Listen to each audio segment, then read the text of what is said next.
it's me, Krish. I hope you're doing well. And oh, hi, big guy. I wasn't even done speaking. I appreciate you being here. I appreciate anyone being here today. Sorry, I took a hit. That's why I'm coughing. I hope you're doing well, big guy. How are you doing? I'm doing amazing. My boyfriend is and he's working though, so he's outside. And I just took a shower.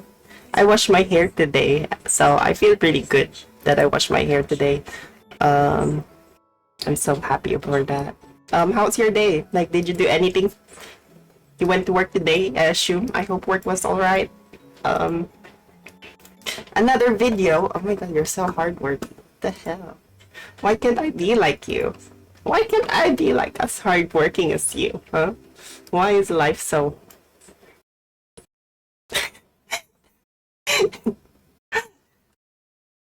Aw, work is busy.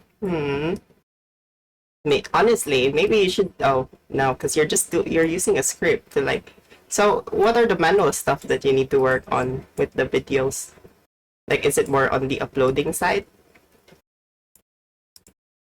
Or like finding the assets and all that stuff?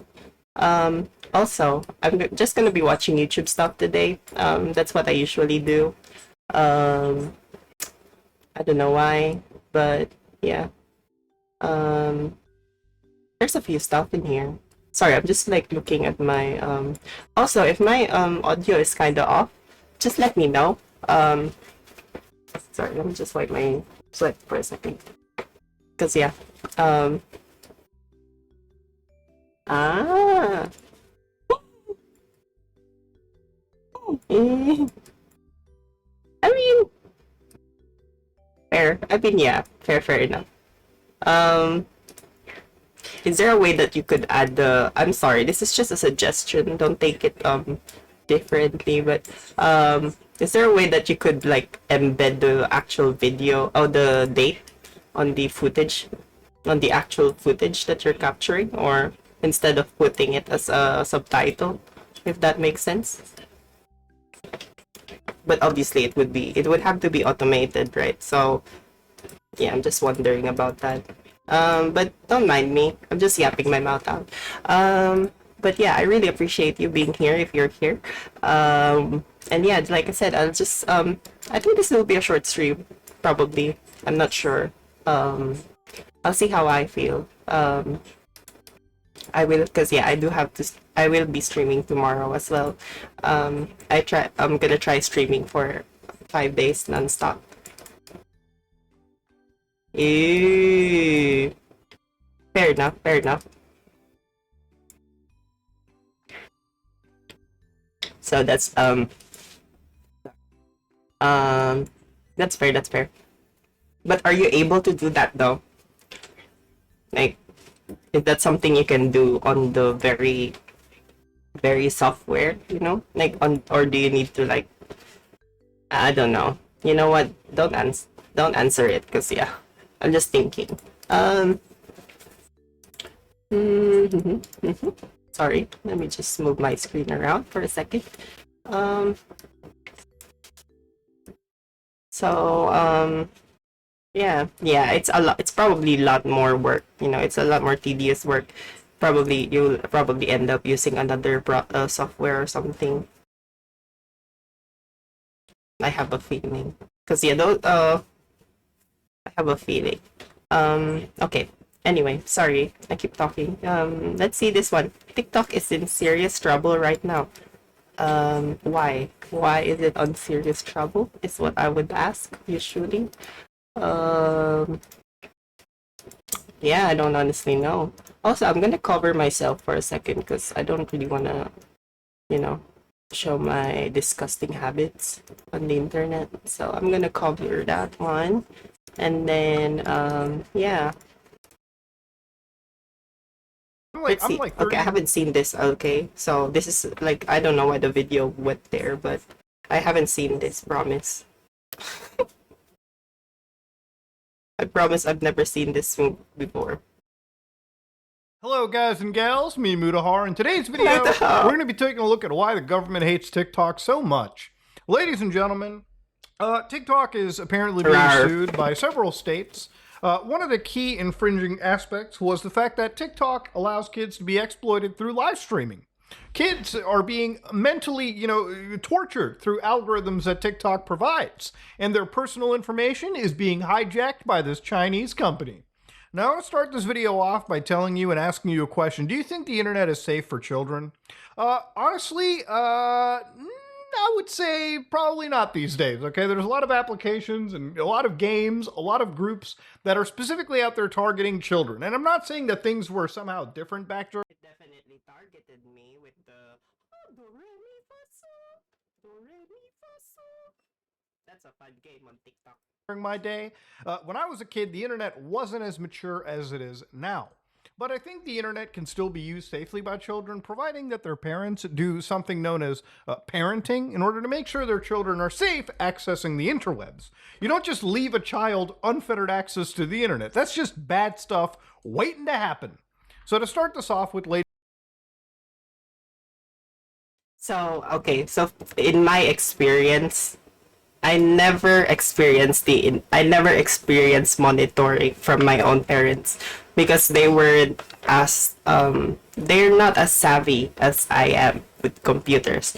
Like if anything, they only started like touching Facebook recently. That's it. Like they like one of them is their ability, like it's that idea, it's that fixed mindset where they don't like, they feel like it's foreign to them. It's foreign, but the easier it is, like I find. You never had internet.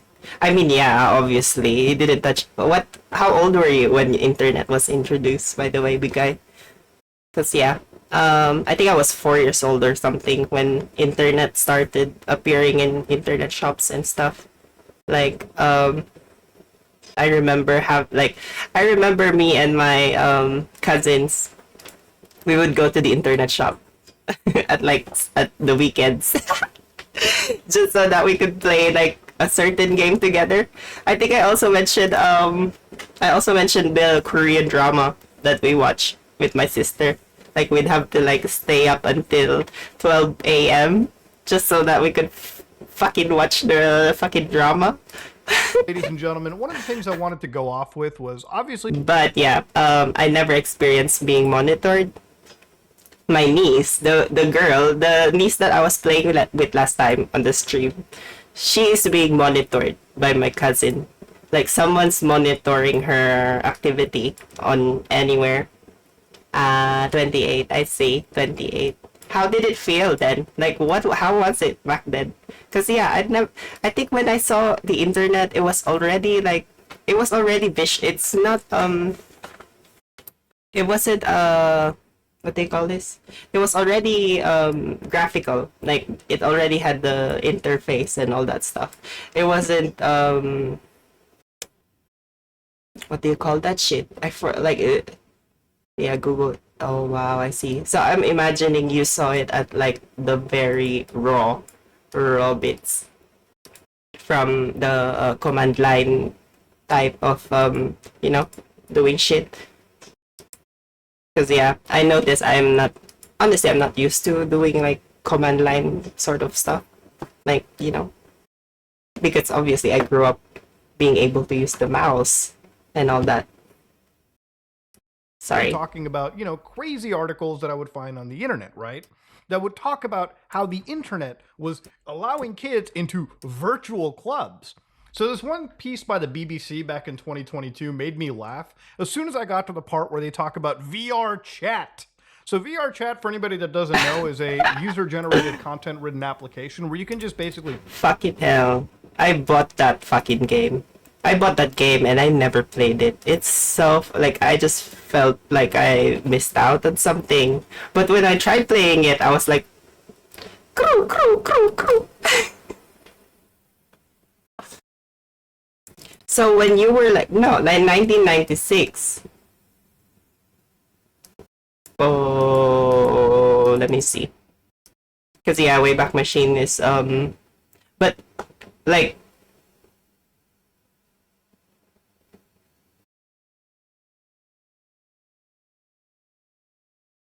Like before. Wait, so did HTML, like the whole HTML already exists before like the internet?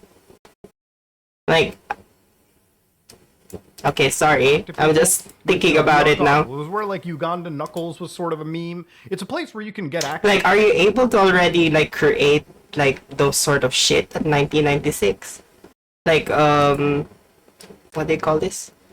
I'm sorry. I don't know what I'm saying. Like, oh my god. To and basically go into tons of safe for work rooms.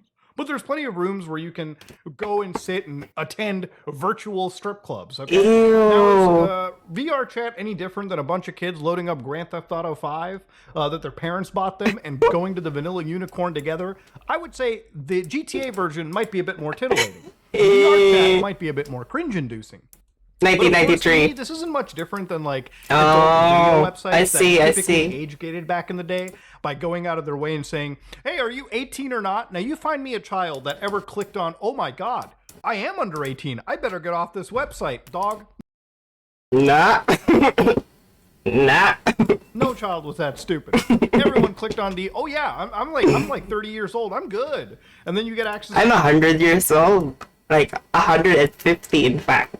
To their websites, and the websites don't care as long as you get traffic and revenue that comes out of anybody accessing your website. So of course, I the other see, thing that I ended up 1993. seeing recently that blew my mind was this one actual research paper by the Hindenburg Research Group, where it was published a couple days ago, and it's titled "Roblox: Inflated Key Oh, why is he talking about Roblox now? I thought this was about TikTok. Metrics for Wall Street and a Pedo Hellscape for Kids." Now, obviously, with a title like that, Hindenburg Research is putting a fucking lot of legal pressure onto their ass. But they talk about crazy stuff on Roblox. They talk about how tons of children access it and how it's a botted platform in the sense of showing tons of people on the actual internet using bot tools to create multiple instances and access Roblox, as they've even done themselves here. So in one case, they linked to this one Vietnamese group with like 55,000 members, but yet they can only muster 3 likes, where they've got these, crazy rigs that are designed not just for gaming, but to also host tons of these like virtual farms where they're running these mobile games, they're running instances of Roblox, like up to 30 in some cases, all for the benefit of actually farming. So in this case, according to Hindenburg Research, they were just grabbing Blox Fruit, like one of the most popular games, and selling in-game farmed assets for like $45, okay? The fact that you can make a shit ton of money like this shows that even in I think that's why a lot of games, if you notice a lot of games, they're not very easy to like trade person to person because of that very reason of it being possibly taken advantage of and being turned into like a black market of its own, which is what happens usually. Like that's like I think RuneScape. I think I mentioned it how I saw like people selling game assets on RuneScape and for like stolen bitcoins or whatever. in today's day and age, if you're a hustler, you can eat pretty well. So of course, the more you go down into it, the wilder it ends up getting. But where it really gets into a really scary landscape is when they talk about their part 2, where they showcase tons of screenshots from games like School Simulator, where I'm going to block this, by the way, but, obviously the words I'm censoring is the R word, the N word, the B word, and a certain symbol that was used by the German government between the decades of the 20s and the 40s, okay? Wild shit! So the more you go down into it, the more you realize that there's Does it have something to do with Hitler or I don't tons know? of games that are just sitting unfettered. Like tons of accounts too. Like for instance, Jeff Epstein supporters just running their account over here, spending times in Kids Relief concert. Seems like a pretty it seems normal. And then of course, the more you go down into it, the more you find really disgusting stuff like this Adult Studios group wall, where again, they even link to it as well too, where you can read it entirely. Oh well, that's group that I'm just wondering, a swastika, I see. I'm just wondering, like, why is, like, I've noticed that, like, with, like, Roblox is already a public company. Like, they can amass capital. Like, they could get as much money as they can by just, like, oh, we're introducing this amount of stocks to the public. That could drain them flat, just so that they could start moderating these places much better. So I'm like, yeah, it's you can obviously see like from it, like say I want to cite another application, say Twitch. Like Twitch is very, I find, even though they're kind of missing in some cases, I find that they take a little like they take a few things seriously. Like they have products made to like made automatically created to make sure you won't like put anything nasty on your name, or even the channel, like what your title on the stream is, like you couldn't put any. And that's the thing, context as well. Context changes from time to time. You don't just like, it doesn't stay like this for like, it won't stay offensive until a certain point, you know. Like say Hitler stuff, you know, back then, or even the LGBTQ community, like any material that may identify to the LGBTQ. Um, that wasn't like, yeah, back then that was like taboo, right? Um, and that's the thing with time, you know. It's so like, this is where it needs, like, I don't know, like, is this, can this can this be done by a computer, or, you know, at this point do they need more humans to actually like start, you know, taking over, I'd say, like watching the website. But of course, just yapping, It's duh. been locked. Wonder why. And you can see stuff like where these people are talking about selling stuff like profile for, discs, 8-inch. Oh, femboy selling to, oh, Oh my ad for god. a, oh, ah, this is an app for kids looking for a sugar daddy. We'll do. I love how they did S equals H D You H. see, yep, you see that, oh, they're trying to bypass the filter, like whatever filters are there, like XM, 8-inch wide. I'm selling. Ew. HVA, just so they can bypass the shitty Roblox moderation. We'll do anything you say for money. How much you want to bet these are all like 40-year-old gooners sitting together on Discord trying to siphon money out of each other, dude? So yeah, obviously it's pretty fucked up reading this kind of stuff. And when you start looking more into it, you start to realize that, yes, even in some in-app experiences where they're running apparently like these, strip clubs and like videos that are adult, you'll find out that they're actually, pushing insufficient funds or trying to get people to purchase alleged videos, right? Or purchase like things through the in-game microtransactions. And then, of course, you'll find tons of games like, Escape from, The Road to Diddy's Diddy Party, Freaky Diddy Simulator, Oh my Diddy god. Survival, Survive Diddy New, Child Labor. Dude, this is fucking insane, bro. And of course, they don't even hide it. They just like straight up show you. Like, if you look for it, you'll find it. Literally, like keyword Diddy. Bust all over her body and hair. Yeah, I think we're done with that one. Oof. Yuck. That is nasty. Like it is not like have I mentioned my experience with Roblox when like servers were being hacked, like games were being hacked, and then they like people would like basically put this clothes where there's a boobie and a peepee, or you know what I'm saying, the peach, you know, like those sort of stuff. Like, and basically, yeah, like children saw that. Like, obviously, I was a kid when I saw that, so God damn. Never thought I'd be looking at Roblox titties at some point today. Jesus. Now, of course, ladies and gentlemen, to go back to the original point of this, TikTok, right? TikTok is being currently sued by, again, tons of U.S. government agencies right now for, again, their lack of taking care of these children and, unfortunately, possibly violating the privacy statutes and, harvesting data from these children. There's one lawsuit that I was looking at, which is, again, from this redacted public filing.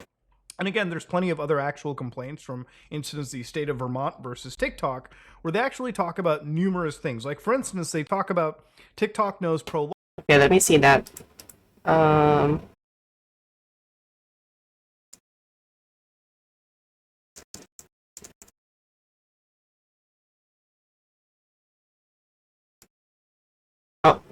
of motherfucking thing. Did I spell that right? District of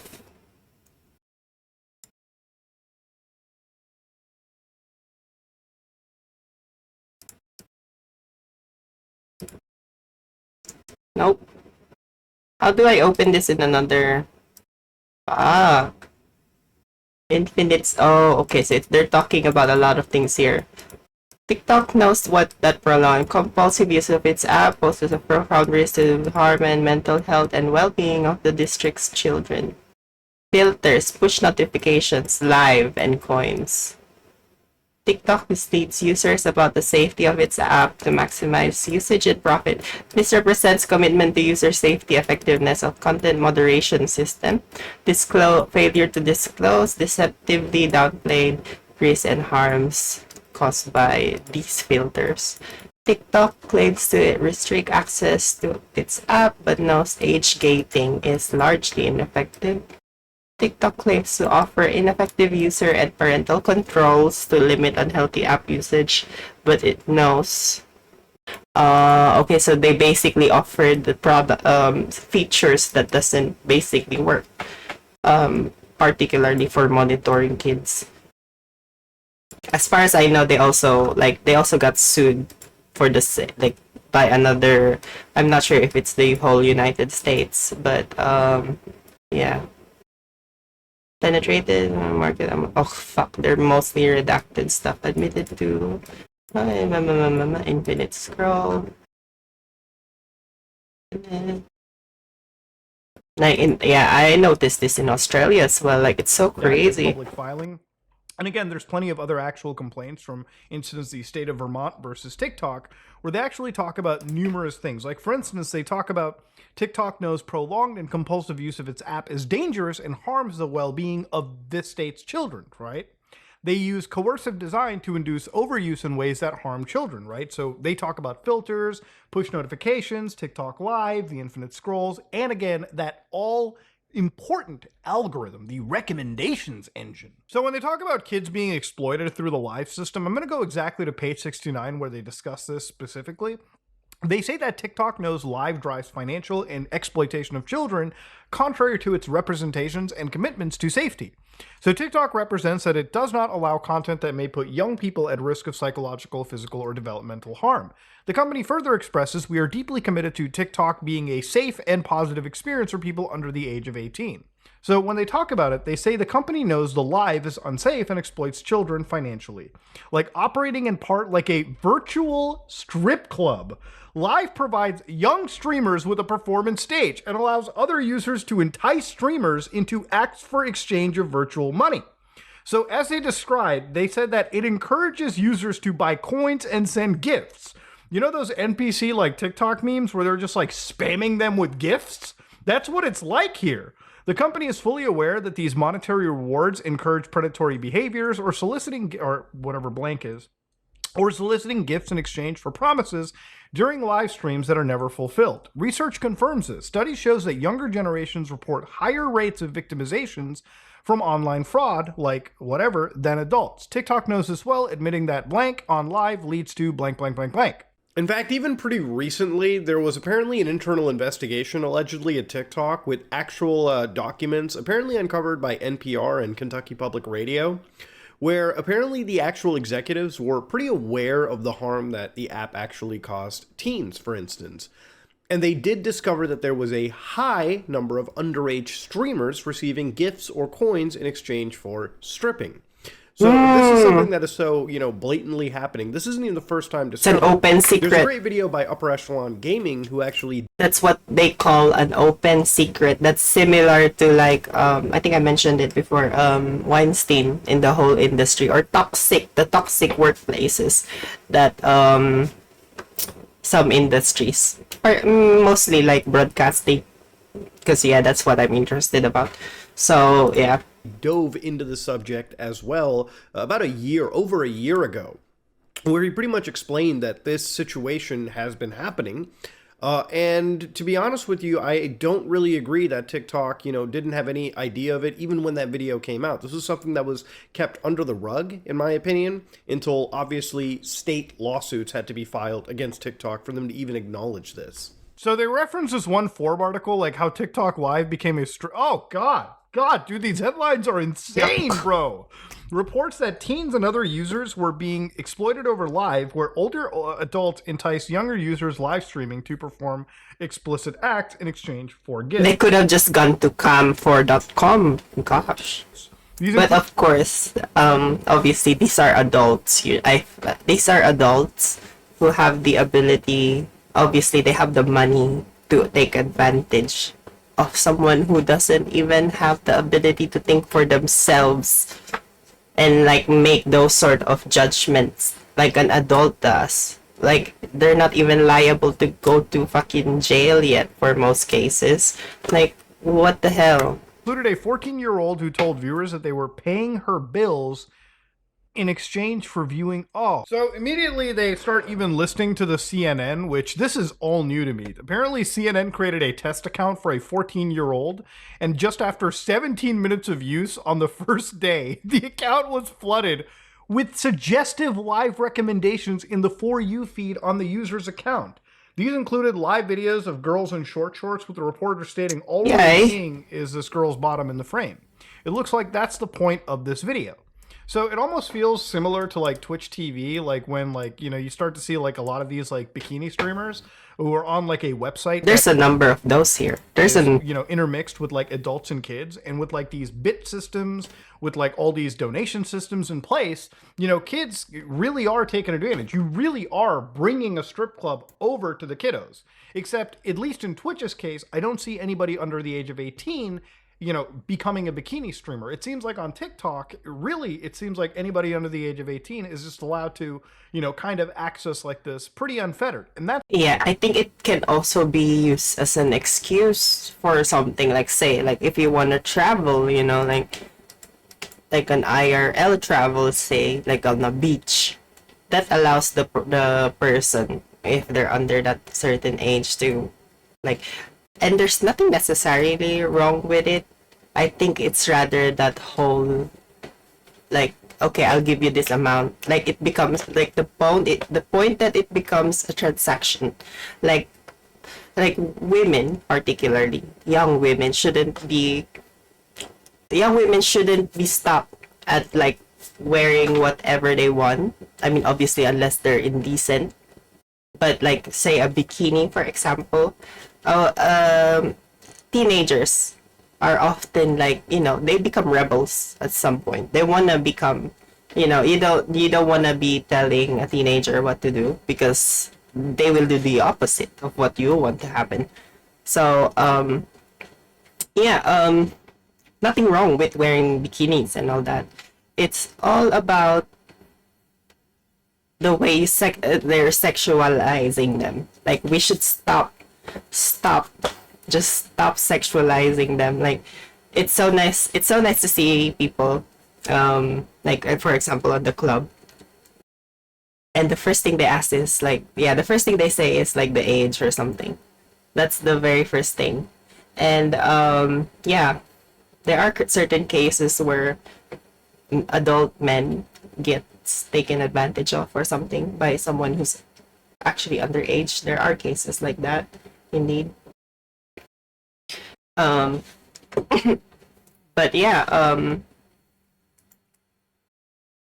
I don't know, honestly. At this point, I don't know, because in Australia, for example, Queensland, they're considering putting children who like special case children, where they actually start to like cause problems to the community. They will start treating them as adults, and that's causing a discussion. There's a rise of child-related violence throughout Australia lately, and one factor that they're saying is social media, TikTok, and all that stuff. So I don't know, honestly. I think I'm just saying what I observe, really. Like, and what I can assume, think about. So, That's one of the claims being brought against TikTok.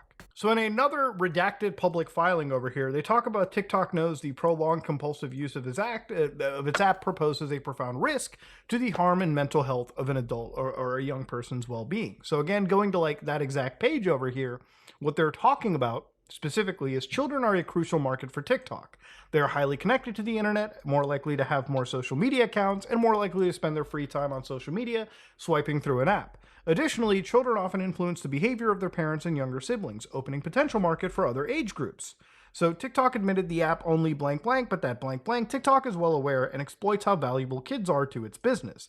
Yet, because their still developing minds are susceptible to social media overuse and the myriad harm it inflicts, they're a especially vulnerable market, and TikTok knows indeed has carefully studied all of this.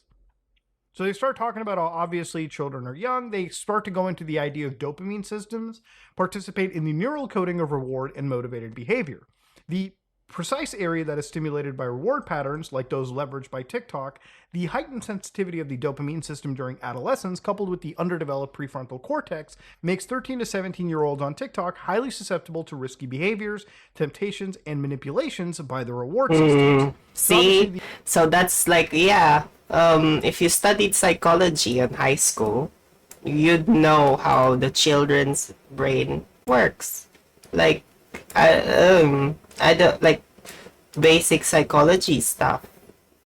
The reward system being those likes and promotions, right? And that's why you probably see a lot of those insane TikTok challenges that occur where kids put themselves into harm's way for a lot of those likes. Something you probably won't see like an adult like me do, but you'll see like a child probably want to emulate because they know that it gives them some reward that they crave, which are those likes. And this can obviously be pretty accurate for any social media platform, whether it be YouTube, Instagram, anything. It's not just exclusive to TikTok, which is where I kind of have a different view with this lawsuit, but we'll get to that later. So where they talk about unlicensed money transmissions, and we're going to go back to the live stuff, they avoid enacting proper safeguards around their virtual monetary system by avoiding registering as a money transmitter. Payment systems on digital platforms that facilitate the storage and exchange of money like TikTok's must have safeguards to protect users and prevent illegal activity, which is true. You have to do that in order to prevent that. Oh my god, kick right. And then, oh my god, guys, oh my god, my McLaren just crashed, guys. I have $200,000 to pay. Gosh, that's fucking dumb. I'm sorry. Things like, again, what they're referencing, money laundering and fraud. Like, honestly, even I'm 24. I think I'm not even an adult yet. I'd consider myself a young adult. I think that's the perfect term I could clap, because I'm I'm still at that point where I'm like, what do I want to do? Like, what do I want to do?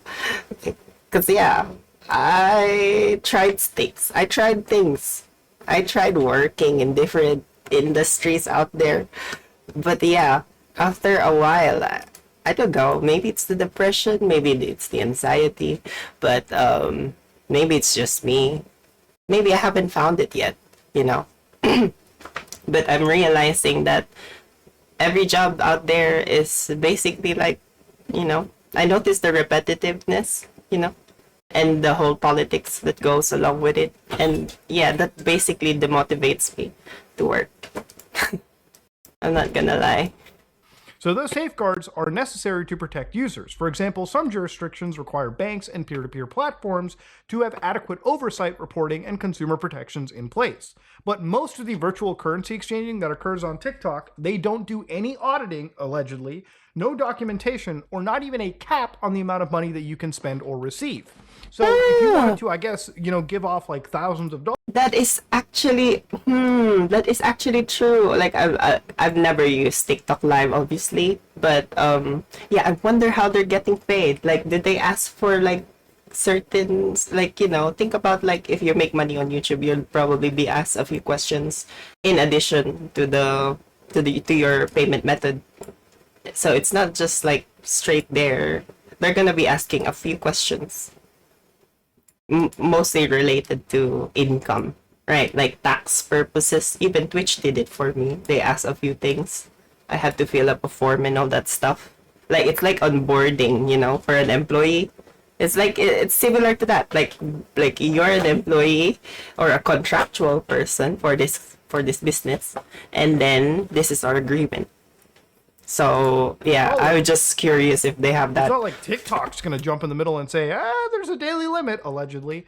According to this lawsuit, you can pretty much do what you want. So in a totally separate lawsuit as well too, again, similar to this, they talk about other actual TikTok trends that have caused debts and illegal behavior. So one of those are challenges, right? So challenges are campaigns that encourage users to create and post certain types of videos on TikToks. So, metas that we make fun of on YouTube. I just want to say that it's not TikTok that introduced this sort of features, but probably it's YouTube, it's every platform. But I feel like TikTok did capitalize on that trend, like that certain thing, like challenges, and then just put it on 100 or 120, something like that. YouTube. So one of them they talked about was this one right here, which is obviously kind of blaming TikTok for something I don't really think it has much control over. So for example, a mother of a 15-year-old Manhattan boy who died subway surfing, attempting to surf on top of a moving subway car. Oh my god, oh my god, oh my god, the subway surfers, oh my god. My head is thinking about it.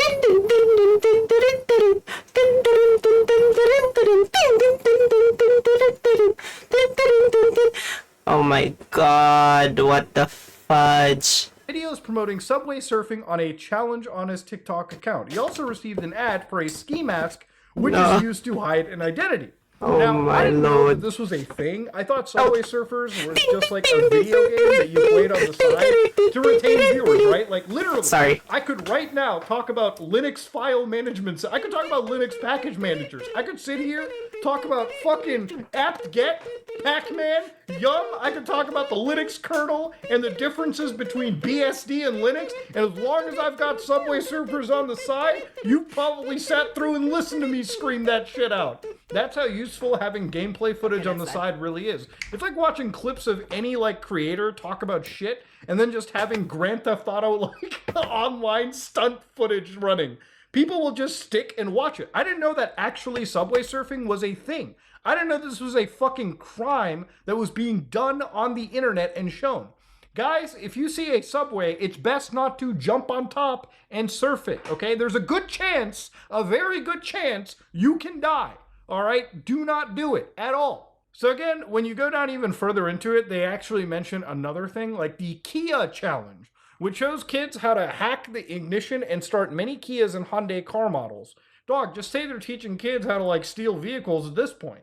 So they reference obviously the Kia challenge, which if you watch videos from channels like Tommy G, they actually have produced a documentary where they've shown Kias being stolen. I mean, this one literally almost hit a fire hydrant. Insane shit. And it's just a bunch of these gangsters who are stealing Kias, right? And the way that they've stolen Kias is literally by accessing the wheel well right over. What problem do they have with the Kias? I'm just wondering. Also, I'm playing, I don't know if you can see it from the screen, but it's, oh shit, I don't think it's visible. It's Subway Surfers. It's Subway Surfers. Please give me attention. Subway Surfers. Ooh, look. Subway Surfers. Over here, and, or the stealing column. And just effectively starting it, I believe, with a USB cord. Now, from my understanding, these Kia vehicles did not have any immobilizers. Until 2011, most vehicles were manufactured with immobilizers. They said until 2011, electronic safety devices that prevent an engine from being started unless a proper key is inserted. Models until 2016. So Kia Sportage models manufactured in 2010, the immobilizer system comprised of a transponder, an IntelliCoil, and a SmartTray unit. Kia vehicles manufactured from 2011 to 2021, and Hyundai vehicles manufactured from 2020 to 2016 and 2021 use a steel key in comparison to a key fob and a push-button start mechanism lack immobilizers. So yeah, most vehicles that have engine immobilizers, right, to prevent people from stealing them with my hands are tired. keys, or hands are tired. off the brand, a USB method like this didn't exist in this brand of vehicles, which Honestly, that's what I was thinking. I'm saving game. Maybe I should stream myself playing Subway Surfers just so that I could put it on YouTube.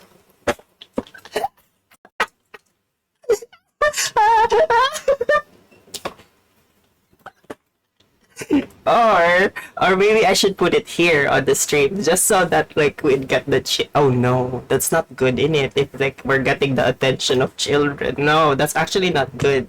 Because this is an 18 pluser. Like if you're young, don't be here, okay? Well, unless if you're my niece. Sorry, or my cousin. Or my nephew. Or my friend's nephew. Or I don't know. Like if we no, like you need to get consent.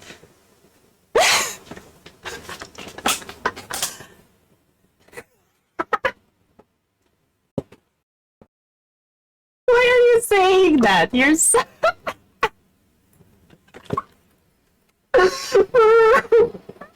Honestly, I'm surprised you're entertained by someone like hello, like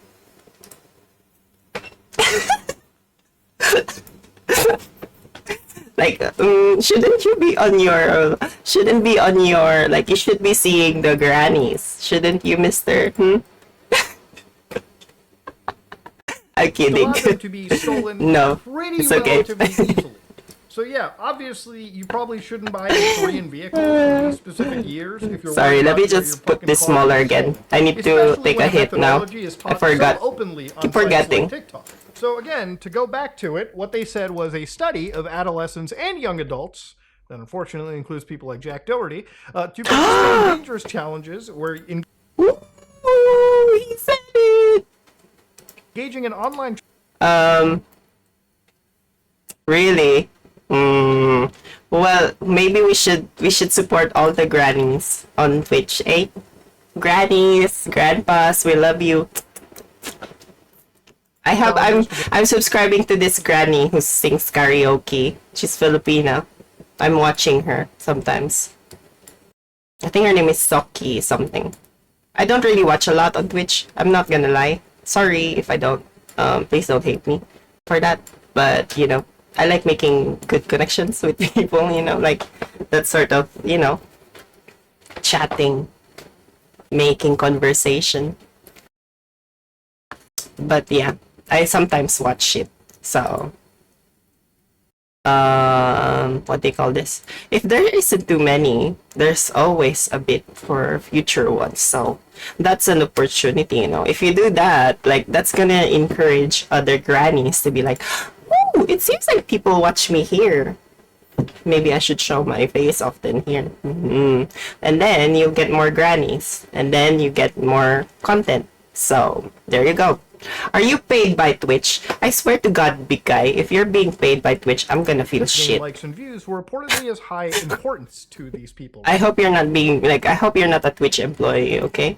Are you a Twitch employee? Oh my God! If you're a Twitch employee, I swear, big guy, I'm gonna be hating on you. Right? So again, for them, For real. it's getting those likes and So bad. views. That's all that mattered. It didn't matter if they were going to get arrested. It didn't matter if they were going to lose their lives. As long as, they got a viral fucking hit out of it, dying might have actually been worth it. And the thing is, obviously, TikTok has been fingered for this, but I think most social media is really fingered? for it. I don't like that. It really is something that I think has been quite popular. Some of these challenges have started, from my understanding, on TikTok, and they've died there. Showing That's cool. That's cool. And wow, did she make it? Is it handmade? Because that's cool. that obviously TikTok let this stuff roam free until, of course, the news started covering it. So where it gets filthy is when they talk about TikTok violating COPPA, right? Now, obviously in the United States, data privacy is not uniform. Yep. This is the one that they previously got sued for, right? Like they got sued for this one. Like they actually yeah. But yeah. My nan made a small. Well, she just bought the towel, but. Oh, that's cool. That's cool. Oh, fuck. She a techie bitch. Yes, granny bitch. I love it. I love some techie granny bitches. Sorry, I'm sorry. I shouldn't say granny bitches, but granny, nan. I'm sorry. Sorry, nan. I didn't mean to call you out. Sorry. Several But laws. yeah, that's cool. Like my nan just like makes like. Where are my socks? Oh, it should do. What do you call this? Yeah, she just makes what do you call that? Crochet. That's the sort of shit she makes. But there was a time she got us a towel with my name on it, like just the first like initials of my name and my partner's name. It's so cute. Laws that exist for different aspects of data privacy. So, for instance, in the medical field, you've got things like HIPAA. If you're a child under the age of 13, you are protected or should be protected by a set of laws known as... What HIPAA? HIPAA is for like I think HIPAA is for HIPAA is like for like yeah, health. Yeah, like for products involving health stuff.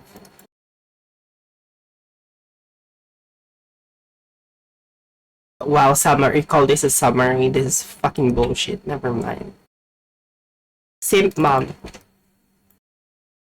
Okay, fine. I guess I'll check your favorite granny. Gosh, big guy.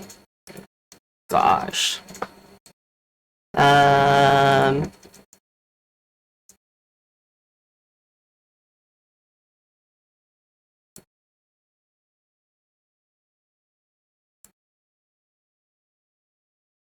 Well, she doesn't look like Oh yeah, she does. Okay, I see it now. Okay, this one I can see it. She does. She is a nan. Where are you going? Haircut. Oh, okay. Every Wednesday baking streams with treats that look divine. Oh, she has. Saturday cutting up with grown-up story time. We're hanging with Simba. Keep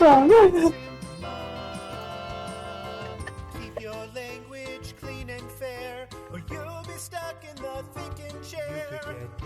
Oh, I'll join the thinking chair. We're hanging with Simba. We're hanging with Simba, We're hanging with Simba. Simba.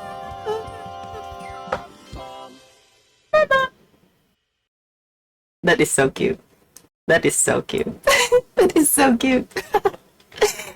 I give her a heart because she deserves it. That's cool. That is cool. COPA. So COPA requires parental consent before collecting the personal information of children under the age of 13. And I think we all can understand that probably collecting information on children that are under the age of 13 is not good universally. Yeah, like fuck that. Like why are you collect? Yeah, exactly. I mean, I'd understand if it's game data, like involving like just the game, you know, factors involving like the video game, how they behave on the video game and all that shit. But fucking, are you serious? If you're fucking like, So what they said is TikTok collected personal information from its users, you know, that it knew were under 13 years old without first obtaining that parental consent. So what they've also said is TikTok did not properly screen out or age gate users under 13 from its platform prior to collecting any of that COPA-covered personal information, despite being directed to children. For example, until 2019, TikTok did not require users to state their age at all to create an account, which obviously is never good. So TikTok's conduct through collecting this personal information without providing the requisite notice of its users violates COPA and Children's Online Privacy Protection Rule, a federal statute and regulation that protects children's privacy and their safety online.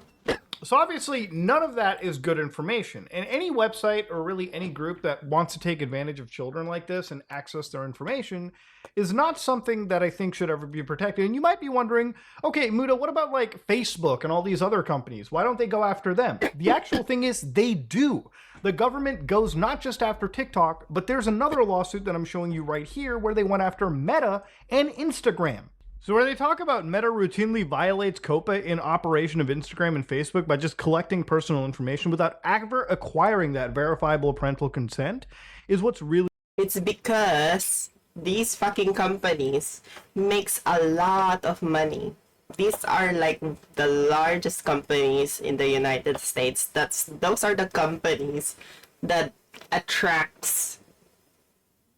Ah, that is cute. I thought she called herself Simp Mom because just Simp, but that is actually cute. That is cute. That would be nice if you heard it from her trailer, because I didn't know. I'm not a Twitch uncultured Twitch bitch. But yeah, what do you call this? These fucking companies, Facebook, Instagram, blah blah blah, they have a lot of money, a lot of lawyers paid on their roster, so they could keep on extending the whole lawsuit as much as possible and remove that sort of, that's how smart. If they couldn't find a way to like, do the shit, like try to like bypass the shit to prove that, oh, we're doing what we're supposed to do. So what they're doing instead, they're gonna keep on fucking extending the fucking hearing until perpetually, forever, basically. Really important for them, right? Now, obviously, this, one thing that I don't really like is when people don't, talk about these situations with complete impartiality. Obviously, the government does care about, children through this COPA lens. It's not just TikTok, it's plenty of these social media companies that they're effectively going up against. So, yes, they brought up the case, they talked about it specifically, but one thing that I don't like about this, and I'm going to, again, be scathing to the government, is the real punishments of violating COPA, right? Like, if you look at the penalties over here, COPA violations can reach a maximum penalty of $50,000 and 100. Yeah, that's a fucking joke, dude. Like, are you serious? That's a dent for, like, they want to make a statement, make it fucking, like, it should be, like, use a percentage. Like, that will scare them. Like, fucking a percentage of their stock. Or if it's a private company, then I don't know. But yeah, that's insane. And the amount of data that they have on responsibility that can be penetrated by people, malicious actors, hackers. That's, yeah. And then once something happens, once the 0-day attack comes, and they will expose it like, oh, sorry, we did this. And yeah, all of a sudden everything opens like a Pandora's box. Fuck up. $50,000 a violation effectively. But the thing is, it's like, okay, so yes, if you're bringing up this cause, and there can be children that are or there can be a situation where obviously, money is fined to some of these companies. As long as like there's no penalty where like they're restricted to, operate their service. 170 million for YouTube. 170 million. How much is YouTube worth? Because yeah, I think they said, okay, so from fucking, sorry, I keep saying fucking, 31.5 billion in revenue. And they find them what? This is similar to the banks. The banks have done this before. Wells Fargo. And all that. Or, somebody is going to jail. A lot of this fine just gets added to what is a company's budget, right? Like if Facebook knows that they're going to, get sued, or if TikTok knows, for instance, right, that they're going to get hit with these violations, and they know that it's going to cost them like $100 million. What the fuck prevents them from going to their Chinese overlords and going, yeah, we just need $100 million as like, the budget for our punishment? And a lot of these things are factored into a budget. They know that at some point they'll get hit, and exactly, that's true. That's true. What he said there is true. Like that's what financial companies have been doing. 1.65. Wow. So they made a lot of money from that, in it. But that was just the revenue though. So if you actually, like, is there a way to see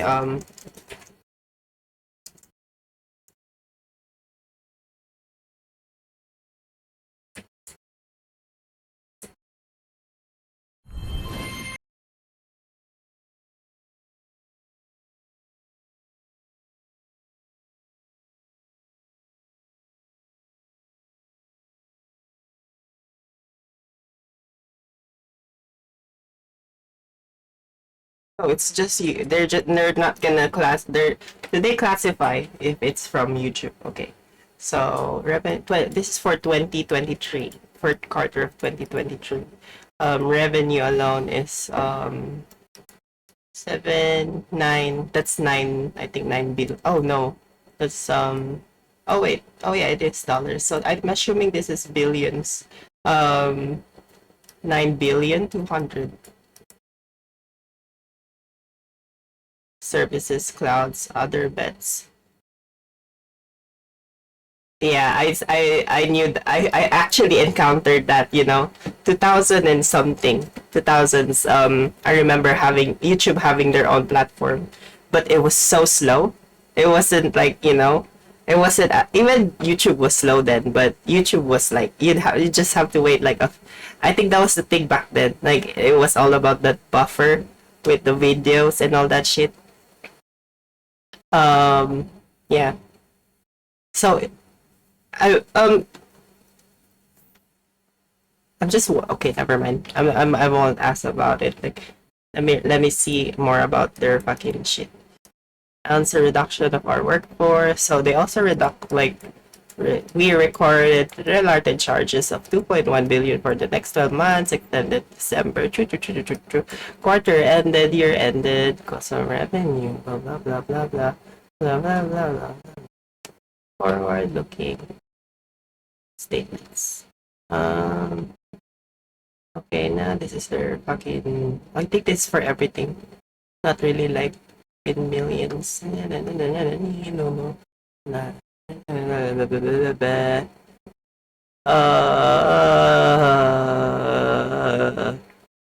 Revenues by geography. I want to see that. So EMEA is Middle East, East Asia, India, Middle East, Iran, all those shit. Sorry, I just had to like for the context. Hedging gains. Oh, even there are betting money on shit. Revenues and maybe no. Oh, that's it. Okay. So one thing's for sure, they make a lot of money. So if you consider, sorry, let me just hide myself really quick. If you consider their amount of what they call this 9 billion in 2024 alone, or 2023, like what? That alone is like what 100. Like even that, I'm not sure. Yeah, is that a percentage even? Percentage of their fucking revenue? You're As long as they joking. had that money just put away, they can walk away violating the privacy. They don't need the Chinese overlords. They could. That's a change. This is it's a chump change for them. One like chump change. That's like even that 1 billion. Like honestly, like that 1 billion is just a step. Like if every fucking government could charge them 1 billion, they'd be dead. You wouldn't want that, obviously. But you need to make a statement. They need to make a statement. Like you need to say, no, this isn't allowed. Do it one more time, and you'll be gone for good. Like just so that I don't know. Something it's similar to the chaebols in South Korea in a way. of children. It's like the government. It's like that balance, and like at this point, Alphabet, which owns Google and YouTube and all that shit, just owns too much. Too much. Like if anything, too much compared to the others. Really, Amazon and all that. Way too much. Without ever really worrying about real consequences because they just have the money to pay for it. That's the real problem with some of these laws sometimes. It's like, yes, there is an actual punishment. It's just that if you're rich, the punishment doesn't matter. If you're poor, though, Who gives a fuck? And especially when it comes to these multi-billion, if not trillion-dollar companies, where they just have an infinite amount of resource to go through, it doesn't really matter. They can break the law and get away with it. So obviously, where I really think this whole argument is going to is not just about kids. I think the government doesn't really, in a lot of cases, care about children. I think it's just a gateway for them to go after something that they deem more serious. So back in 2023, this one letter was written to President Biden where they asked President Biden to act immediately on a national security order to force the sale of assets of TikTok to the US. So if you don't know, there's time that's ticking. Yeah, this is when Oracle, was it Oracle?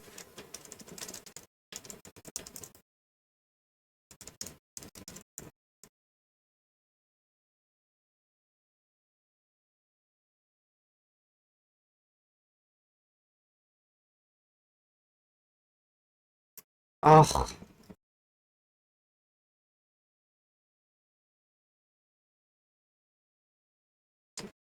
Hmm.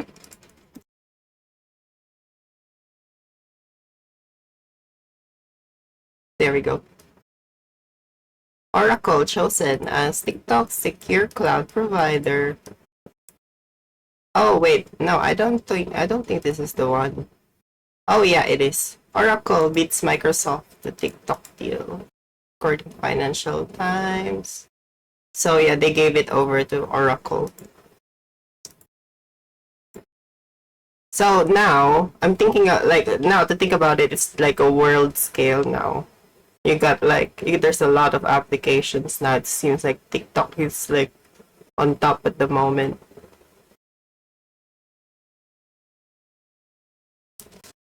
See, $1 billion. It's funny, innit? Funny, $1 billion. That's like this. That's like this.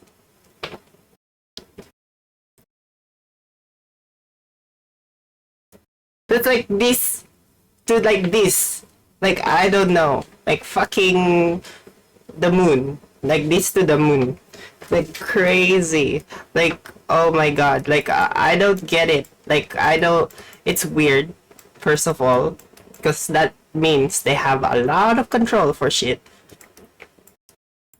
And obviously, that also means people can take advantage of it in ways you wouldn't. Like, people are sneaky with, like, trying to, like, play the system.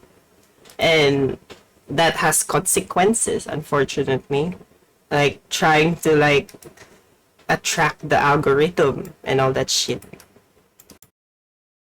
But yeah, we do, like, they do have, at this point, they do have infinite money to think about it. Like, honestly, sometimes I would just wish the world could just, yeah.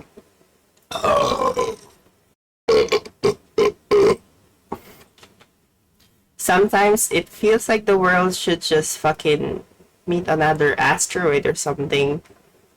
Like, I don't know. Like, maybe another Big Bang needs to happen or something.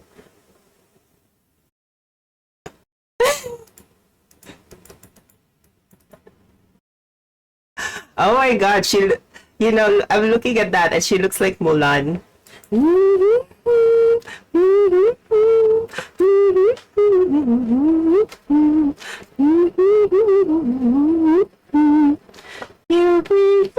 Oh my god, I miss watching Mulan.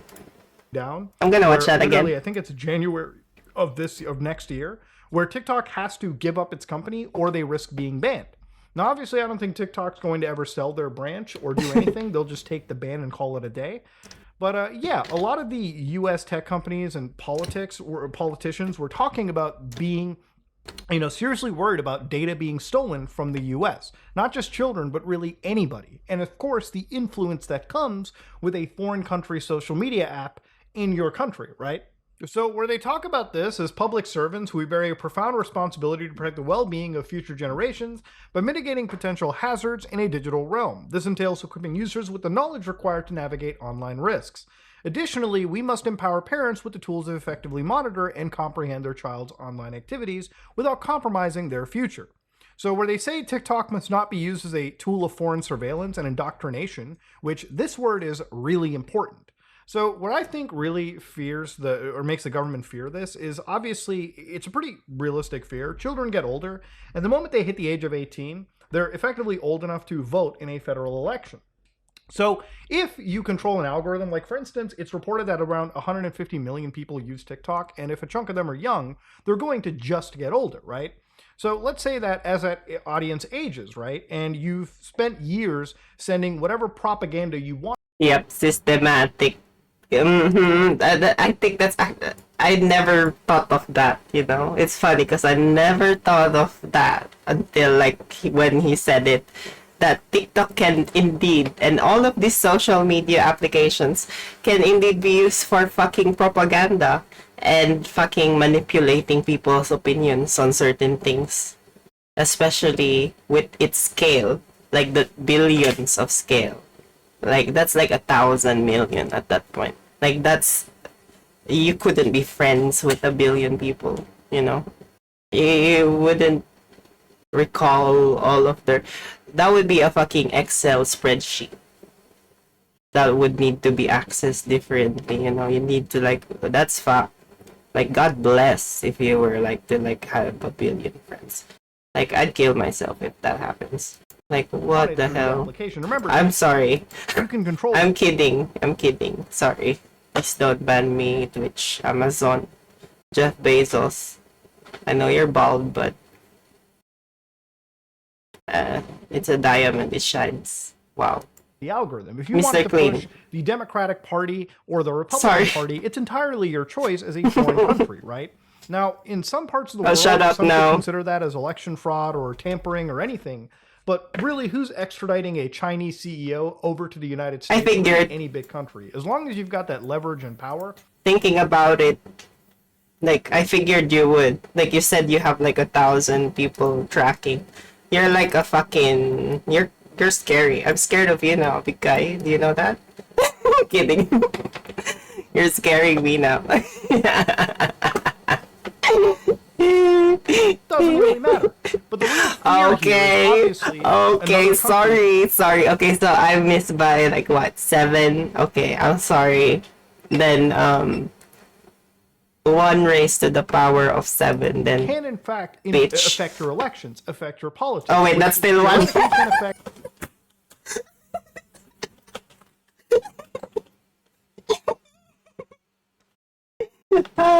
okay, just erase. Nothing happened there. a lot of other things that come down the road as well.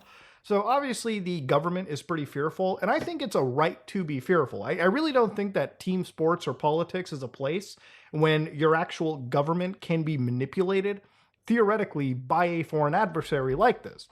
Now, obviously, the other thing that I really don't Okay, care let about me is hide China myself really itself. quick. China is a country that is very open about restricting other countries from That's short accessing portion. their side of the pond. For instance, if you're a U.S. company and you want to access, their side of the world, you have to play by their rules pretty heavily. Like, for instance, I know that Apple will literally fight the FBI when they're in the US, but they will delete every VPN app when they're selling their shit in China. Literally because that's the compliance they have to do. Now, Yeah. obviously, accessing the internet in China is not something that is super difficult for you and I. If you wanted to go to youku.com, you could right now by entering a Chinese website's URL into your browser and get right Youku. there. If you want to go to Bilibili, Yeah, Bilibili. I've heard of Bilibili.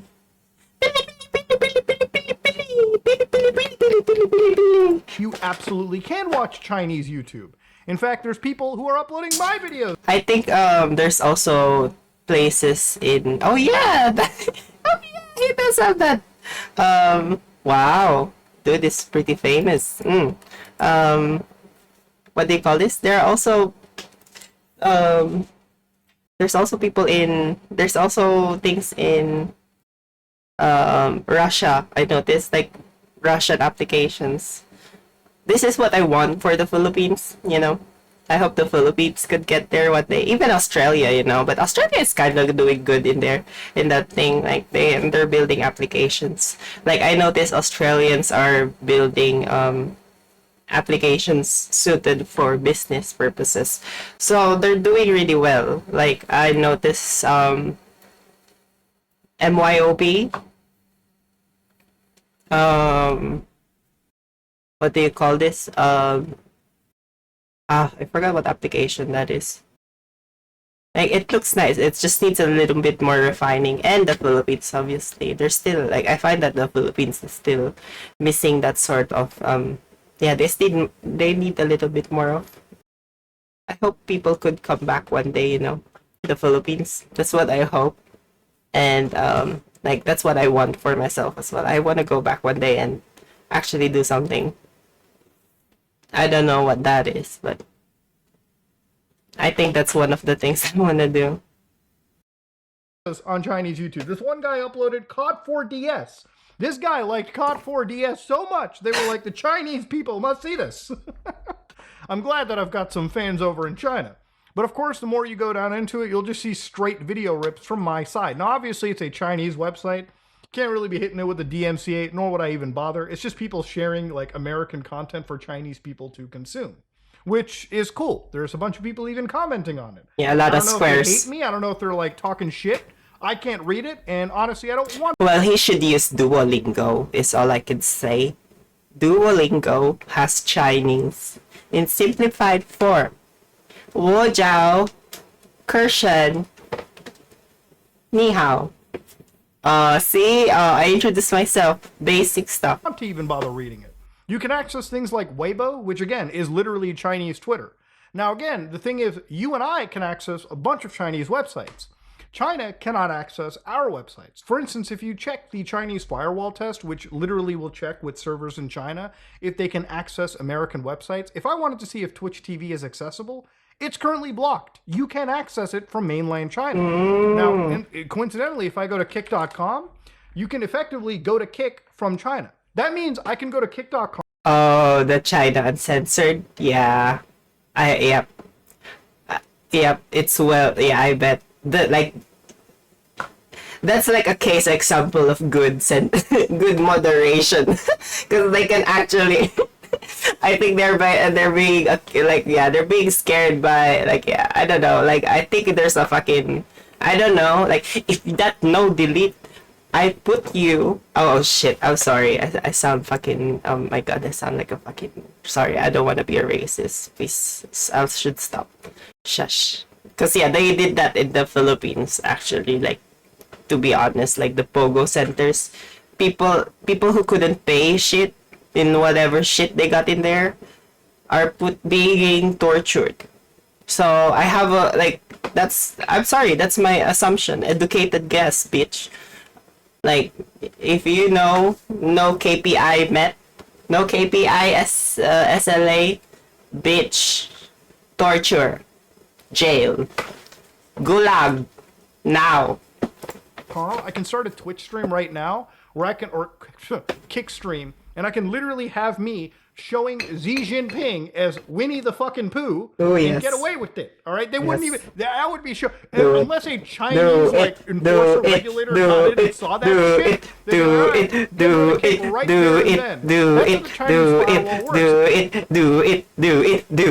it. That's what I can say to this. Do it. Cause yeah, for real, I would be wow. Let's see if he gets let's see if the moderation for this dude gets 100,000 or something.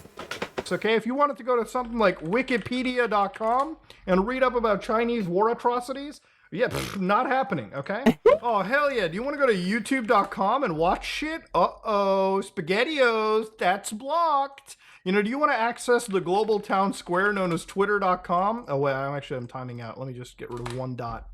Whoa, twitter.com is blocked. And of course, this is a pretty big standard. China will not let any foreign entity. I think Twitter is already not owned by...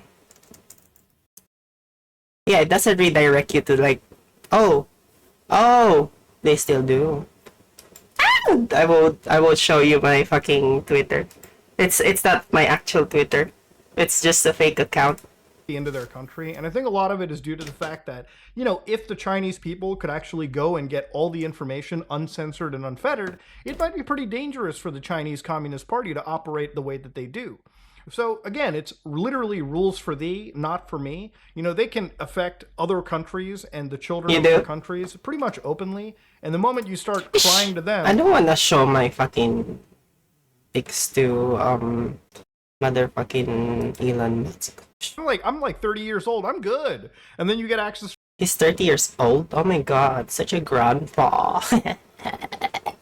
JK, JK, JK. Oh, China just oh my god, what the fuck? Did they just, what? Oh, okay, shit. I gotta pick between YouTube, internet, real world. Internet, real world. Internet, real world. Internet, real world. Internet, real world. Internet, real world. Internet, real world. Internet, real world. Yeah, I think I saw it. I saw you, but, give me a second. Yeah, what do you call this? I'm not sure if I'm following anyone on that account, really. I'm not using that anymore. I might consider using a Twitter account one day. Like they're not no professional email and all that stuff. Yeah, fair enough. Why aren't you doing boys, big guy? Why aren't you doing the dudes? Like, where are the dudes on your videos? Why are they all girls? Why are they all girls? Girl, it's so confusing to be kind of girl. Girl. Sorry. Okay, I'm gonna think of a number, and then I'm gonna pick between this one and this. Okay, no, fuck it. I'll watch the Taiwan shit. I want the Taiwan shit. China conducted Because another what? massive military Well, okay. Okay. Okay. Whatever, big drill. guy. It's preparing to Hey. starve and bomb. Oh my, you are. I'm sorry, I'm stoned. You should. I think that would increase your viewership, because that's another category, you know. TBH. Or, you know, how about the creative ones? Like the ones you showed me. Like those are really cool. Like the lady with the I watch her sometimes. The old the lady who pretends like it's the 90s, 80s something. Taiwanese civilians into oblivion. But don't worry, Oh my god, that is scary. China's doing this out of love. Yeah, fuck your love, you fucking. Go get some honey, you fucking bitch. My god, I swear, I'm gonna fucking really edit his fucking face and turn it into a Winnie the Pooh. I swear to god. Really Welcome to close. China Uncensored. I'm Chris Chappell. And thank you all so much. You're incredible. Within just 1 week, you helped us raise more than $32,000 to build our new Yoo-hoo! censorship-free China Uncensored website. I'm seriously in awe of how amazing China Uncensored viewers are. So thank you for your support. And because of it, we should be ready to launch this Let's pray it doesn't get DDoS or something. No, I'm kidding. I don't think it would. amazing new website in just a few weeks. We'll be giving you exclusive episodes, special live streams, and a members-only Wow, And- it's on OnlyFans. I'm kidding. I mean, they could use OnlyFans, really. But I think OnlyFans has a lot of cut, so might not. As promised, now that we've met our initial fundraising goal, we're ready to do even more for you.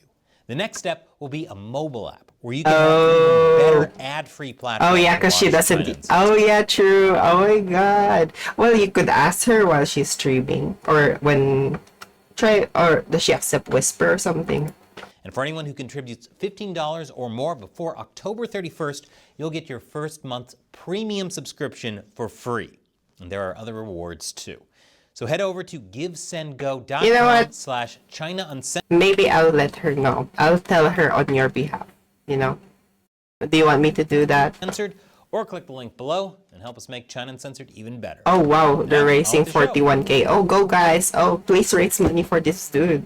He makes like content for like about like the whole China situation, like Southeast Asia situation.